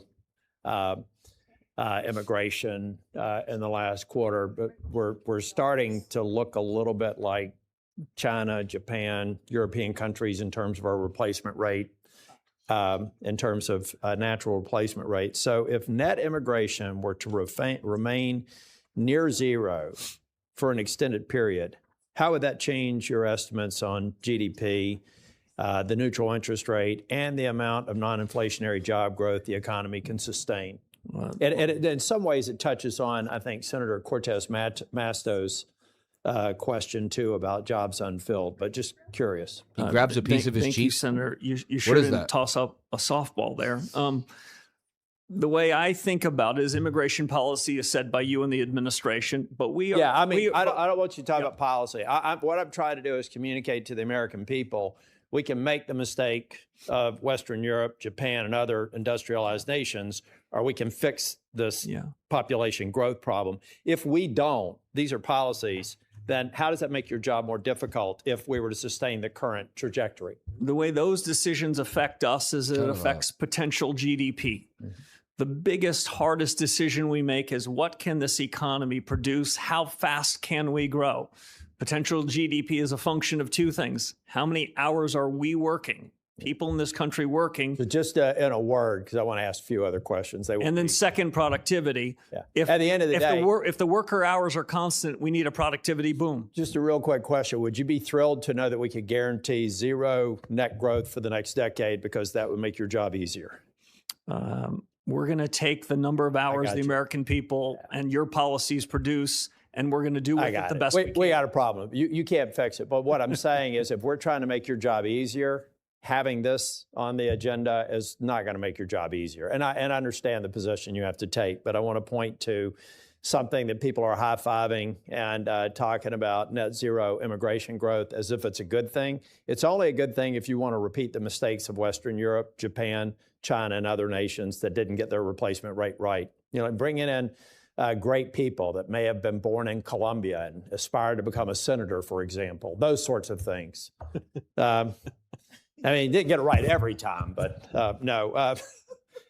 Mr. Walsh, I told you also, and just for the American people, do you have a magic wand where you can just walk in and convince 7 people of the FOMC to vote exactly the way you want them to? Perhaps I wish I do, but I do not have such a wand. So you are one of a body where you have to gain consensus to make an interest rate move, right? Monetary policy move, right? Yes, and it's a consensus-led organization. And based on some of the comments from even Governor Waller, who we'd consider to be, pretty hawkish just this week, he's not guaranteeing that we're going to be able to lower interest rates anytime soon based on data-driven decisions. Did that just occur this week? In a speech, I think, up in New York? There are a diversity of views. I wouldn't want to dwell on any one of them in particular. No, it's okay. But what I'm trying to explain to people who think the president can give you a call, you make a decision, it happens, that never happens. Wouldn't have happened under Powell, wouldn't happen under you, wouldn't happen under anybody who's responsible chairman. I just wanted to make that point. The last thing, Still if you tight. could just tell me, I know you don't want to get in. I think Senator Britt asked you some questions. I love the fact that you're doing reform. I would like to see the project charter for the task forces, if you have that.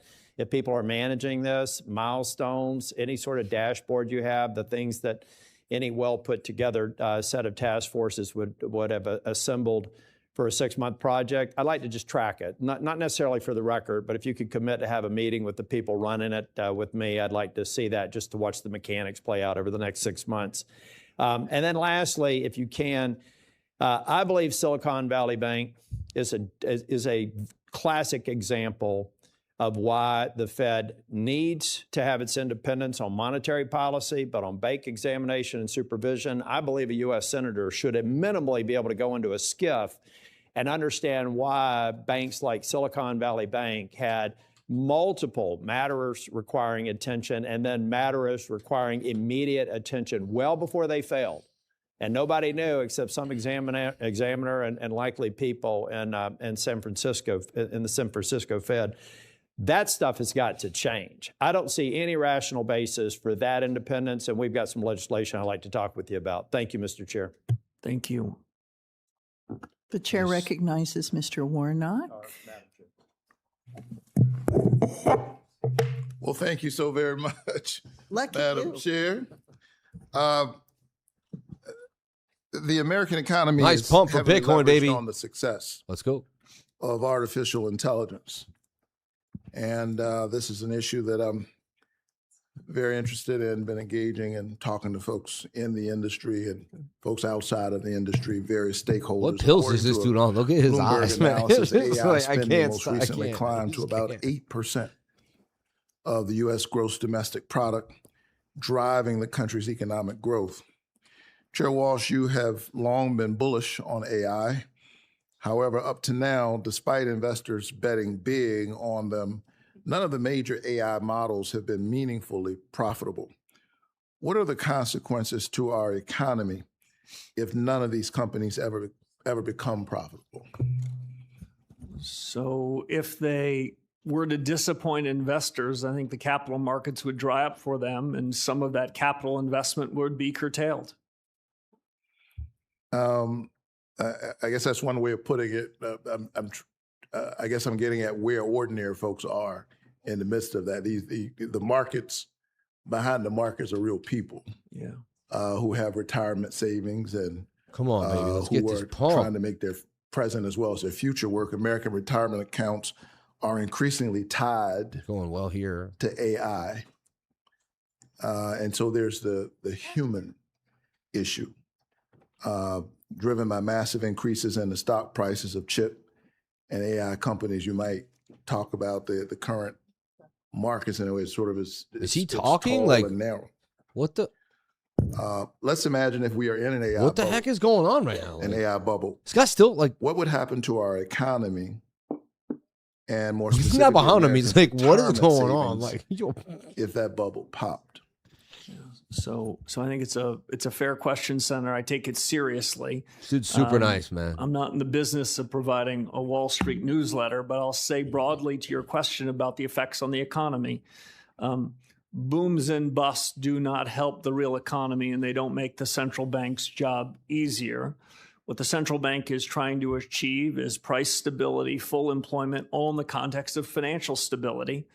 On the question of these AI companies, certainly the surge in their investment and the surge in their valuations is notable. But I'll also note one other thing, Senator. Over the course of the last couple of months, we've seen the market cap, both of the public companies and of private companies, under some pressure.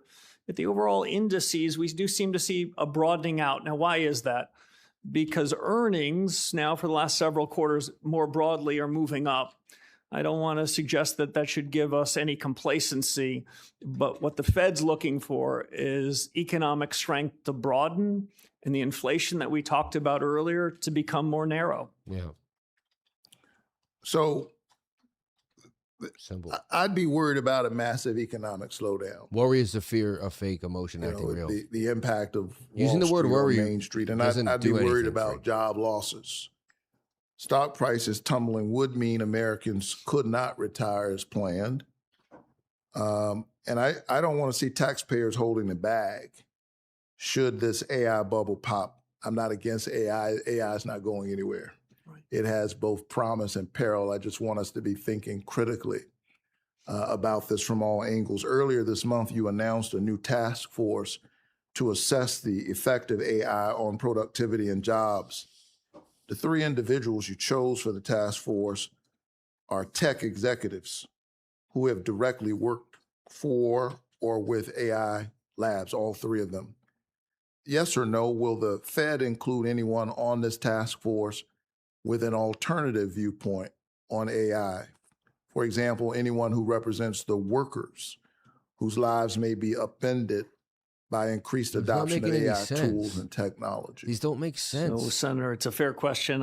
As I mentioned to your colleague a few moments ago, what I'd say is one of the people on those task forces is an academic. Now, I don't want to suggest that the academic is representing some You don't want to group. suggest that the academic is being academic. I don't want to suggest that, but this isn't a faculty lounge discussion. What I do want to suggest is that academics' work has spent a lot of time talking about prior technology shocks and the displacement that it has on labor. The assurance I can give you is that these 3 people on that task force, like the other task forces, they're not the deciders. You're talking to one of the deciders. Right. The 19 of us around the FOMC with a breadth of backgrounds and interest, we're going to decide what we think of their conclusions. Yeah, but as a decision maker, I always want various viewpoints. I certainly have nothing against an academic expertise. I think, that's important, and it's too often ignored in some of the appointments that we've seen around here lately. But here's my problem. Americans are worried about what AI will Senator, mean your for the time is economy. up. I'm wrapping up, sir. And I'm worried that this viewpoint isn't represented It's over, man. at the Fed, and I would look to Everyone else broaden- stopped when their time was Senator, up, bro. It's Thank you over. so much. Thank you, Mr. Chairman, and welcome, Mr. Strange, Chairman. dude. I have a couple questions about bank supervision. Cynthia, always before we fighting go for to Bitcoin, monetary this lady. policy. The first one is Vice Chair Bowman has ordered Nice an pump for independent Bitcoin. review 480 of bolts. the supervision of Silicon Bank and signature banks. And I think that's a really good thing. I applaud her and support her efforts there. So have you instructed your staff, including the attorneys in the legal division, to cooperate with this independent review? Yeah. So thank you, Senator Lummis. This call for a review of what happened around Silicon Valley Bank preceded my time at the Fed. Yes, it did. But I'm certainly aware of the ongoing investigation. And my general rule is that we should be cooperative to investigations, and we should try to get to the bottom of the facts of on regulatory and supervisory issues. There are rumors that there may have been destruction of records by some of the staff at the Division of Bank Supervision. And of course, that's a crime.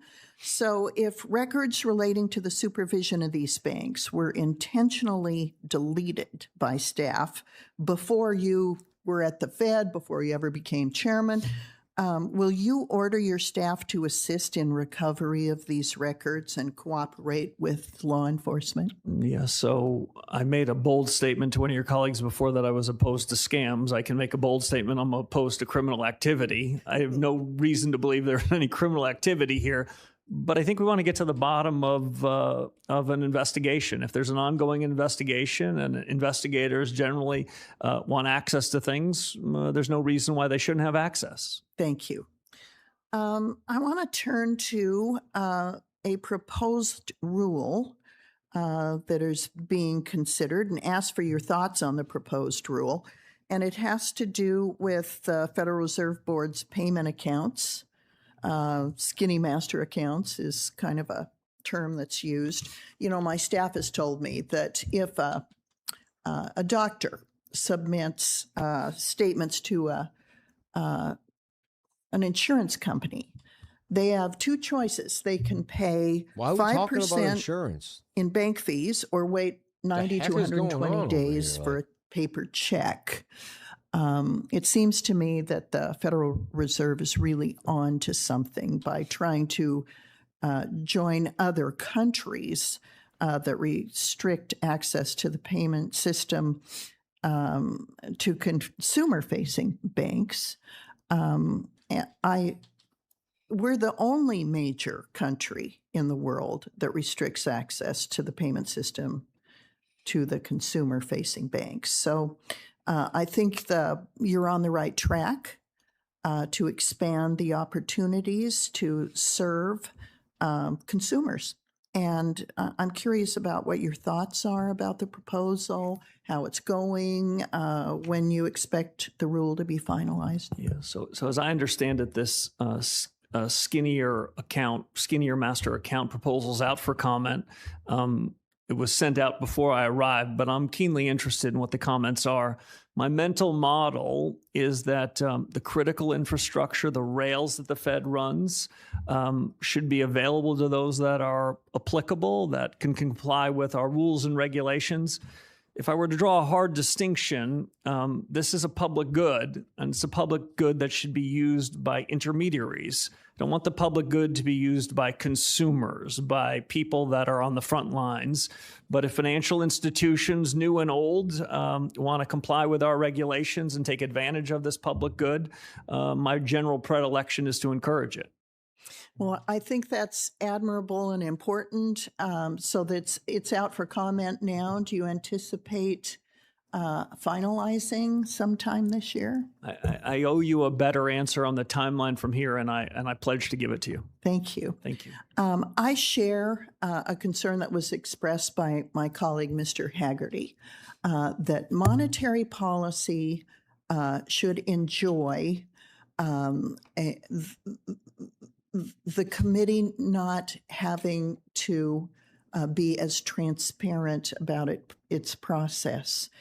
I agree with Senator Haggerty also that the bank supervision component should not enjoy that same level of non-scrutiny. I think we need to scrutinize bank supervision. I'm concerned that that area was sort of hidden from public view for too long. And so I want to just echo what Mr. Haggerty said. Thanks, Mr. Chairman. Yes, ma'am. Senator Kim. Yeah, thank you, Chairman. And Chairman, thank you for coming on out. I actually wanted to build on something that Senator Warnock was going into about AI. And I guess I wanted to ask you, I've seen some public reporting that there was a report produced by Treasury staff for Secretary Besson, the Federal Reserve, and other financial regulators that outlines the risks associated with the AI boom. Are you familiar with this report? I can't say that I've read that report, but it's certainly a discussion that the Secretary and I have had. Is that something we can follow up on, get a sense of where the status of this report is? Yeah, I'd be happy to both engage in the report and share with you my views. Yeah, but regardless of the report itself, from what I understand, it's raising concerns that that much of our financial system right now rests upon AI meeting expectations for productivity gains as profitability, and as well as raising concerns about the concentration in a small number of firms that are heavily reliant on private market financing, specifically invested in data centers in particular. I wanted to just get a sense, do you agree with these underlying economic risks, or do you believe that that analysis is overstating the risks? So I think this is the most important change in our economy in my adult lifetime. I think it has plenty of opportunities and also plenty of risks, and I take both of them seriously. Yeah, I mean, it's something I'm trying to grapple with too. So I'm not expecting that you have a fully baked answer right now, but I hope we can work on this together, because I do think when we're looking at that future, trying to think through the data, I'm trying to think through what data is going to allow us to understand how exposed we are, what the concerns are. And I guess I would just ask you, as you're looking at the data, how would you assess our economy, the state of our economy, if you were to isolate out AI, which I know is driving so much of our growth right now? How is the rest of our economy doing? So it's a fair question. We can start to do a little bit of that. So I mentioned in my opening statement the importance of capital expenditures to aggregate GDP. A good share of that CapEx boom is broadly in or around infrastructure related to artificial intelligence. Not exclusively, but it's part of the real story here.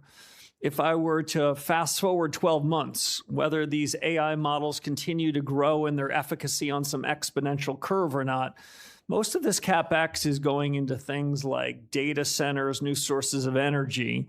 And let's say there was a disappointment on the returns and what AI could do. Many of these investments have alternative uses. But if the question is really how much productivity do we expect to ultimately get from AI, the answer is I don't know. But I'm optimistic that over a longer time horizon, it'll be quite good for the United States and good for both parts of the dual mandate. Lower prices and a stronger labor force. Well, I hope we can work on this together and try to get a clearer understanding of just how much risk there is. And look, I'm glad to hear about this, this task force that you're putting together about the productivity side. I will just say the concern amongst the young name people tag in is crooked. particular Yeah, is very potent and very real. And we have to come up with an answer to them. To help them feel reassured right now. Because I get it, they are, as you said, more native in the technology, but that doesn't necessarily help them when the companies themselves are saying, we don't need to hire as many, junior associates now. As it swings up, that swings down. Or other jobs, especially on the 5 minute. more entry level side of things. No matter how much native fluency that they have or understanding and skills, if the businesses are saying, we don't need as many people at the younger, lower end. And so as you're dealing with this task force, I hope it's something that can interact with this committee. guys, I hope beat we have a flip chance green, to be able guys. to talk to some of them. I'm up in every and hear from trade. them in If that you want to trade where I'm capacity. trading, go live but on I also WEEX. say, we need to make Hit sure the pinned we're comment speaking human inside the about comment this, section. and not just getting kind of caught up in that. So I just wanted to flag that for you. One last thing I wanted to just touch base on is, Senator Reid mentioned the concerns about whatever we want to call it, mythos proofing or AI proofing, using AI to be able to shore up our vulnerabilities. A number of us have been talking to some of the financial sector, other critical infrastructure. I guess I just wanted to ask you, does the Fed have all it Real needs nice ascending to be triangle now, able sitting to tight. kind of shore I'm up still our long. vulnerabilities, I'm see where patch this up goes, any baby. vulnerabilities? Has that I'll been throw a my process chips in that the you table. all feel have a confidence in so far? Closer to a yes or no answer on that one. I'm working Stop on it, loss and at I look break forward to even. working with you on Let it us as know well. how we can help. Yeah. Thank you, Yes. Senator Moreno. That was a lot Thank of you, Mr. talking. Chairman, and thank you to you, Chairman Walsh, for being here. It is such a pleasure to have you here compared to your predecessor. I can't explain to you in words the feelings that I had when your predecessor testified versus the feelings of having you here. So truly appreciate the hard work. Some quick questions. You obviously we have a whole regulatory structure around banks. What's happened to deposits in American banks since last August? Have they gone up, stayed the same, or gone down? Generally speaking, there are differences, but generally speaking, deposits held in banks is moving positively over that period. And you worry about that. Of course, you watch that because if you had a massive deposit flight, that would be a problem, correct? I worry about it, but I also use it as a helpful input. When average deposit balances are up, sometimes that could be for good or bad reasons. My sense of the underlying growth is more good than bad. Right, but as a banker, if the bankers want deposits to go up. They sure do. And I just find that interesting as a data point, Mr. Chairman, because we've talked about, or we've had testimony anecdotally from the bank CEOs saying that stable coins were going to drop deposits in banks. And I just want to point out for the record that the exact opposite has happened. So as they say, that was a bunch of blankety blank argument. Okay. You have two mandates. Let's talk about full employment for a second. Blankety blank. Those are some shots fired. If we have incentives My goodness. that we put in place here legislatively, Don't talk dirty. for Americans not to work, does that round counter to your objective of full employment? It doesn't make the Fed's life any easier. Right. So if we actually incentivize somebody from actually participating and being productive in a workforce, that's not good. Things like, for example, we did in the working families tax cuts last year, which is to put in place where you have to verify twice a year whether you're working. This has nothing to volunteering, do or with studying him, man. would be Why a we like positive it's a waste of demotivator time. Like for not. I wish working, people correct? thought about what Meaning they were it doing here. encourages Like work. they let them. I see can't what- opine on the policies you make, but for the implications to the Fed, we're in the business of assessing potential growth. 65.5, baby. The Send more it, hours send that it, are send it, worked send and the it, more send it. productive those Get that hours pump. are, the stronger the economy Come on, can be. Which is good when you're mandate. Yep. And if you I'm had just looking for a tens day's of pay, millions baby. of Just people looking entering for the a country day's illegally, pay. it makes your challenge of full employment more difficult also, correct? I'm going to steer clear from immigration policy and leave it with you and the administration. So pretend they're just naturally grown humans on the soil of America. If you have dramatically more humans in the United States looking for work, by definition, it makes full employment more difficult, correct? So if those people are employed and are working and are productive, that's a good thing. No, if they're not employed.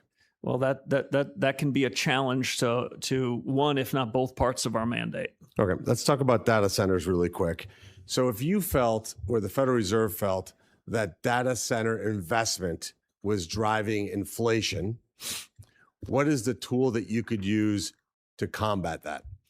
So I was hearing some think interference. that investment in data centers and in AI generally do That affect was the so demand strange. side It of went the from like economy, and we can see it, and we can see 490 to prices move up. $100 in a second. But unlike some of these other shocks, with a lag, it also affects the supply side. No, but what I'm saying That is, might have if been the you top felt right there. That was you just had to a do something about it. Would it be accurate to say, really, you don't have a lot of tools? I think some of my colleagues think that you do have a magic wand, but ultimately you'd have to raise interest rates. The idea would be you're going to make it more expensive to borrow money to build these things. Ultimately, that's basically the tool that you have, just roughly speaking, correct? We have powerful tools to deal with what we deem to be inflation above target. Right. So you would raise interest rates if you really is the tool that you'd use. I was very Does it make any bearish. sense for It's very us to be bearish right thinking there, that what he's saying. This guy inflation is like being caused making by it, data center why he's investment, asking bearish questions. And the answer would be We're getting a red to look to candle. the Fed to raise interest rates, when in reality you have government that's providing tax subsidies, which is lowering the cost and thus encouraging more irrational investment. Doesn't it make more sense to say, let's not do any tax subsidies? Now, we can't do that here at the federal level because a lot of these subsidies are coming from cities, counties, and states. I actually believe, and I think, Chairman, we should think about providing 100% federal tax on these subsidies, so that if a company wants to take subsidies from some state, tax it at the federal level 100% to discourage it, because I think it is absolutely insanity for us to use taxpayer dollars to subsidize multi-billion-dollar companies. And by the way, those incentives don't exist. Would you agree that that seems reasonable? Fiscal policy is your decision. It has I'm gonna nothing to let do you with guys it. fight This is that a one waste out. of time. It has nothing to do with this, man. Like, Early. Thank you. you use these meetings to also talk about things that All you're right, pushing. Thank you so like, much, Chair Scott and so Ranking weird, Member man. Warren. Like, stick to the for script, holding man. What a today's waste hearing. of time. Chairman Walsh, it's good to see you again. Before we talk about the economy, I want to briefly return to your confirmation hearing. We're under questioning from Senator Gallego and myself. You said that the president never, quote, generally or specifically Oh, here they go again. instructed you to lower Here they go interest again. rates. And your testimony at the time did contradict reporting by the Wall Street Journal. So Senator Gallego and I sent you a letter on April 26th clarifying your testimony, and we have not yet received a response. So as we stated in our letter, President Oh my Trump gosh. told the Wall Street Journal that he thinks you have So to crazy, lower, right? his quote was, he thinks you have to lower interest rates. And under your sworn testimony in this committee, you said that the president never generally or specifically instructed you on interest rates. And so I wonder whether you will just commit to responding to our letter.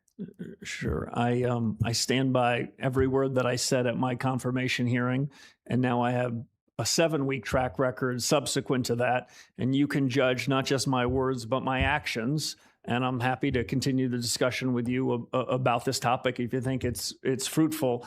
I will say I've spent 7 weeks doing a lot of hard business of reform, but I'm happy to continue to engage. Okay, and you will respond to the letter that Senator No, Gallego he and I won't. sent to you. No. I'm happy to find the letter. I think it came to me before I was confirmed to the Fed. I'm happy to find it and work with you and your colleagues to answer any questions you have. Okay, thank you. Now, federal Wow, he Governor did a really good Christopher job Waller of recently not. announced He's not a going to respond to that framework letter, man. radically He's going to transform, find it. the Fed systems of 12 regional reserve banks, and Congress deliberately created a centralized system of 12 regional banks to ensure that regional economies and communities are represented when the Fed makes consequential decisions. The Federal Reserve Bank of Richmond, which serves Maryland, employs over 100 of my constituents at the bank's Baltimore branch, and I share our ranking member's concern that these changes are being pursued without consideration of Congress. And so do you agree that regional presidents Not good that you're and breaching board this directors trend, are see? responsible for day-to-day operations under the Federal Reserve Act and not the Federal Reserve Board in Washington? So I love the structure of the Board of Governors and the Reserve Banks in the Federal Reserve Act, and I love the Humphrey Hawkins testimony. I am obligated to give it to you. As the Federal Reserve Act makes clear, as you know, is the reserve banks run operations and their budgets are reviewed and approved by the Board of Governors. With respect more broadly to the proposal you suggested, I think we need to try to do two things at the same time. Be good stewards of taxpayer money and continue to drive efficiencies throughout the system. And at the same time, respect the independence of the reserve banks so that they can show up in Washington at an FOMC meeting and feel as though they have the resources at their disposal to argue their point of view. My addition to what's already been said publicly is my view is the 12 reserve banks should be 12 centers of excellence. And if there is some savings that we're necessarily driving through consolidation of overlapping functions, they should at the same time be able to build out capabilities and solve any of a number of problems of economic policy that are inside of our remit.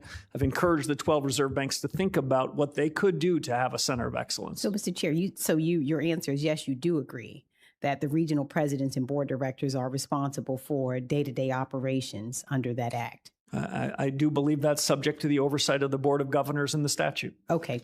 Just one last question. Now, you've suggested that artificial intelligence will generate productivity gains that will reduce inflation and help lower interest rates. And I'm optimistic as well about the promise of AI, but we need to be really clear-eyed, I think, in considering the whole economy and the impact there.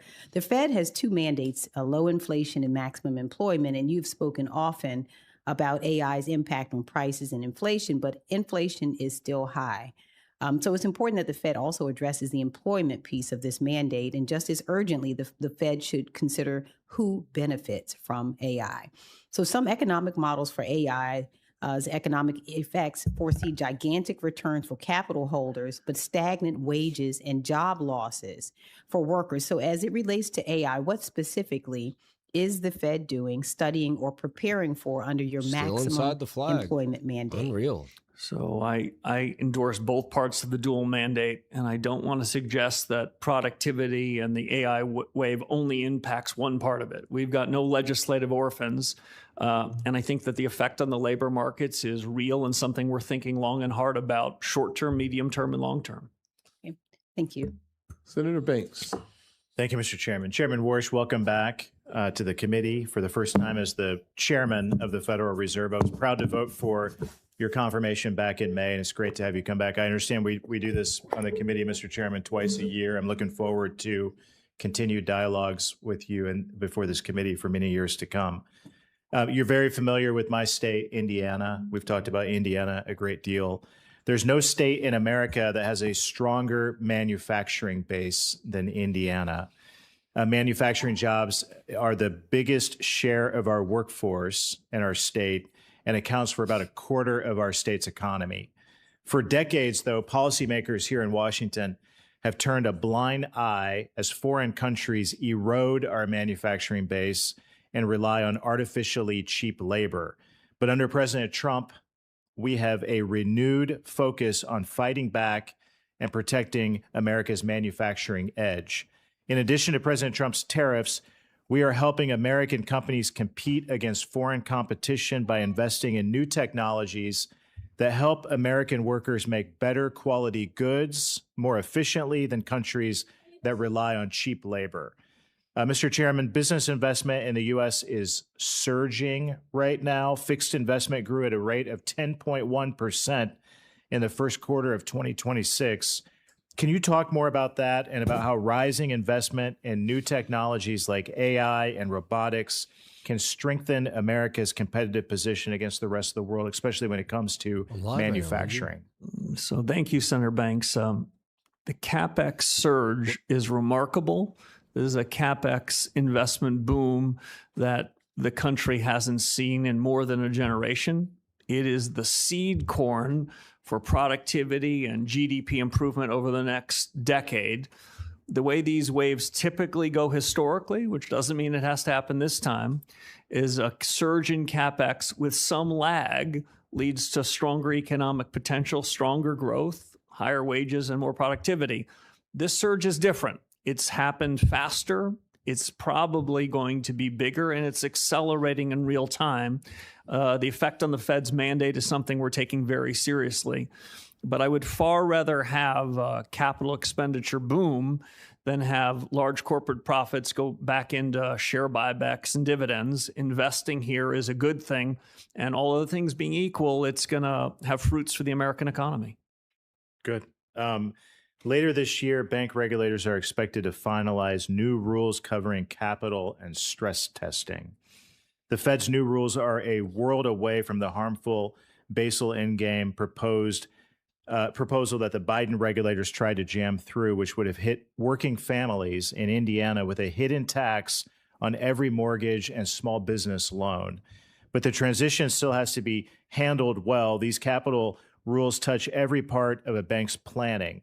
Implementing the new rules with a clear and organized timeline is critical. Will you commit to coordinating the rollout of these new rules across all major bank regulators so community banks especially can rely on clear guidance to follow? Yeah, I think clarity here is really important. These rules, as you know, are out for comment. I'm keenly interested in the comments as they come in. I think it is a very good thing if the bank regulators can speak with one voice. What we saw going into the 2008 financial crisis was a lot of regulatory arbitrage where institutions were choosing the regulator that best served their needs. I would love to have one standard, and I'm committed to work with the other regulators to see if we can achieve it. I'll just make one other point. You referenced the stress tests. The stress tests were a design and idea that we came up with one dark evening in the 2008 financial crisis. Stress tests have been used from that year till this year.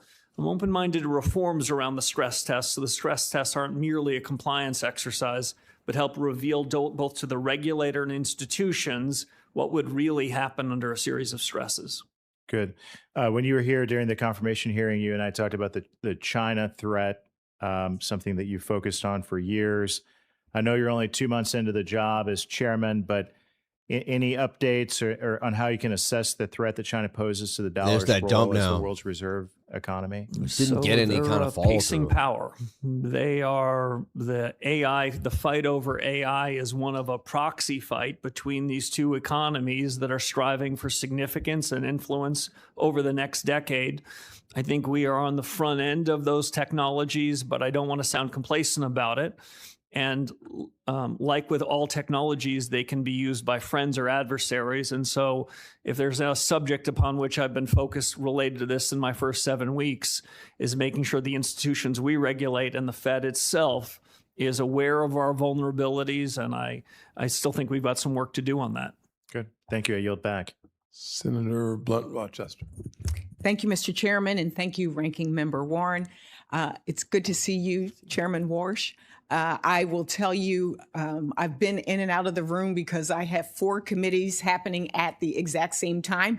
And so going back and forth, and I know a lot of the things that I wanted to talk about or questions I wanted to ask, some have already been asked, so I may not use the whole time. But when we talked before during your confirmation hearing, I raised questions about primarily 3 things. One was the independence of the Federal Reserve, and you've spoken a lot about that today in the hearing. I talked about transparency around reforms and what does regime change mean, and how does this connect with our regional Federal Reserve boards. And then I also shared with you just my real deep concerns about the impact of AI as well as the opportunities for AI and just the changing landscape, particularly when we talk about that mandate of full employment, maximum employment. And lastly, I would also say really important to me, and I shared that with you as well, is that the focus primarily a lot of times what is talked about is the Wall Street side and not the Main Street side. And so how Main Street has equal footing to Wall Street. And so a lot of the questions that have come, one of the things that you shared in your testimony was about the task forces that you have established, which I think is a really good idea. And I think the choices of things that you're focused on, from communication, to AI and the influence, all of those things are really important. And I think some of my other colleagues might have asked questions. I was on the AI one in particular. I hope that there will be the inclusion of other voices beyond economic experts and tech individuals, but actually families, businesses, people that are actually both consuming and impacted by AI. So if you could talk a little bit more about the makeup of that one in particular, and how you will include people both in the task force and how you will include Main Street in your ongoing work at the Fed, because before we had the Fed Listens tours, and I heard positive from both folks on the Federal Reserve side as well as the community side. So could you talk about the inclusion of Main Street on the task forces, and then ongoing in your work, how will you include Main Street? Yeah, so let me address both those questions, Senator. First, on the task forces, we have 15 people across 5 task forces. I think there's a breadth of views, perspectives, expertise. They're all fantastic. They aren't decision makers. You're talking to one of the ultimate decision makers. And I believe, like same you do question in the he just Reserve answered. Banks, the Reserve Bank presidents bring a breadth of views from their communities, from their businesses. Answering the same And they and we are going to be questions. the deciders about what to do with these. I don't want you to think that I've outsourced anything to these task forces other than coming up with new ideas. Which is fine. My question is more related to the makeup. One of the concerns I have, even on technology, we've seen incredible advances where voices and were not included of other folks. And so therefore we had technology that mistakenly took a Black judge and thought that he was a criminal based on bad input of how the technology. So I'm talking about the input in the task forces as well as your ongoing input. Yeah. I don't know if you will continue with Like you're gonna Fed stop at a break Listens even or and then any of those reconvene things, into the but trading how afternoon. Will you get feedback from community organizations, small businesses, consumers? Yeah. I don't mean to give you an excuse. I've been here 7 weeks. We've been pushing for reforms, but you have my commitment. The focus under my chairmanship at the Fed is what's happening in the real economy. And by the way, there are plenty of people on Wall Street who are upset with me already that I'm somehow not feeding them all the information they'd gotten before. And if they only had my dot, everything would be swell.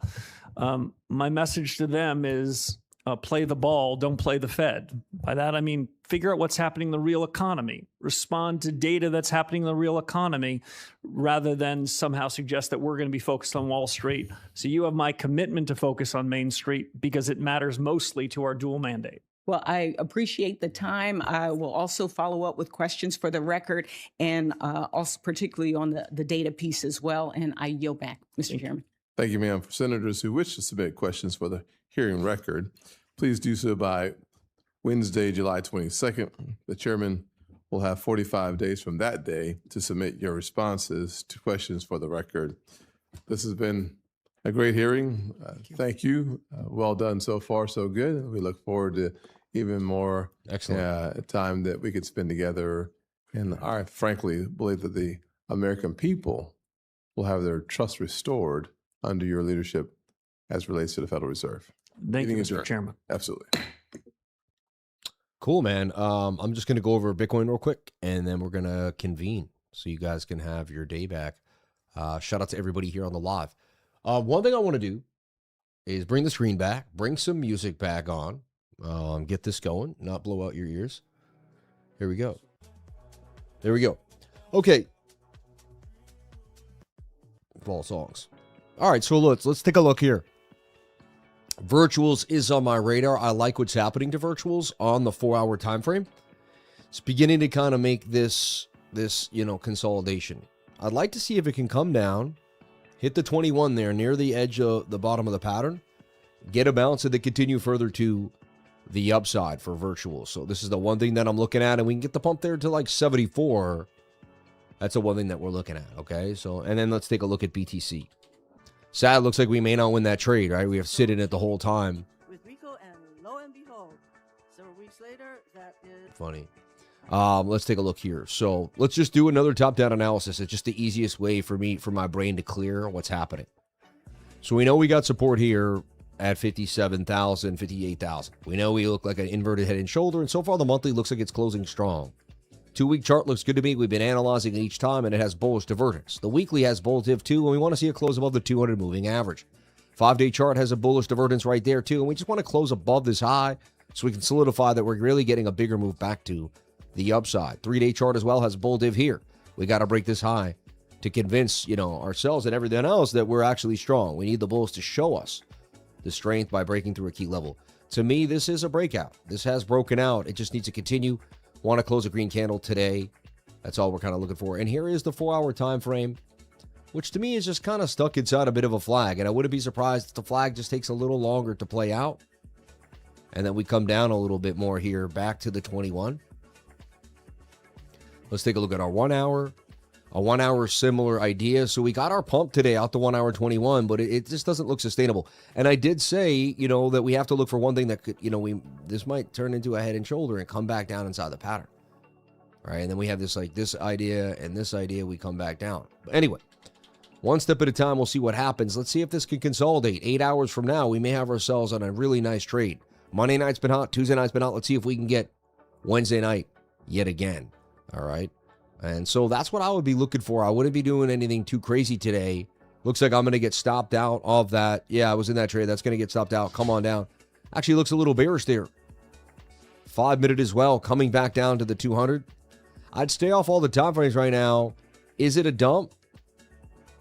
With the 4-hour close, the candle close, we may be making a head and shoulder on the 4-hour time frame. Let's take a look at this. It does look like we could be getting a little bit of a resistance here. I don't know if the market was looking for more WALSH dovishness that we didn't get, or it just kind of is the way the market, we could actually extend this and say, okay, fine. Top of the channel, we make a shoulder, head, right shoulder, we come down here, we bounce. I don't really care what happens as long as the 4-hour can stay above the 200 moving average.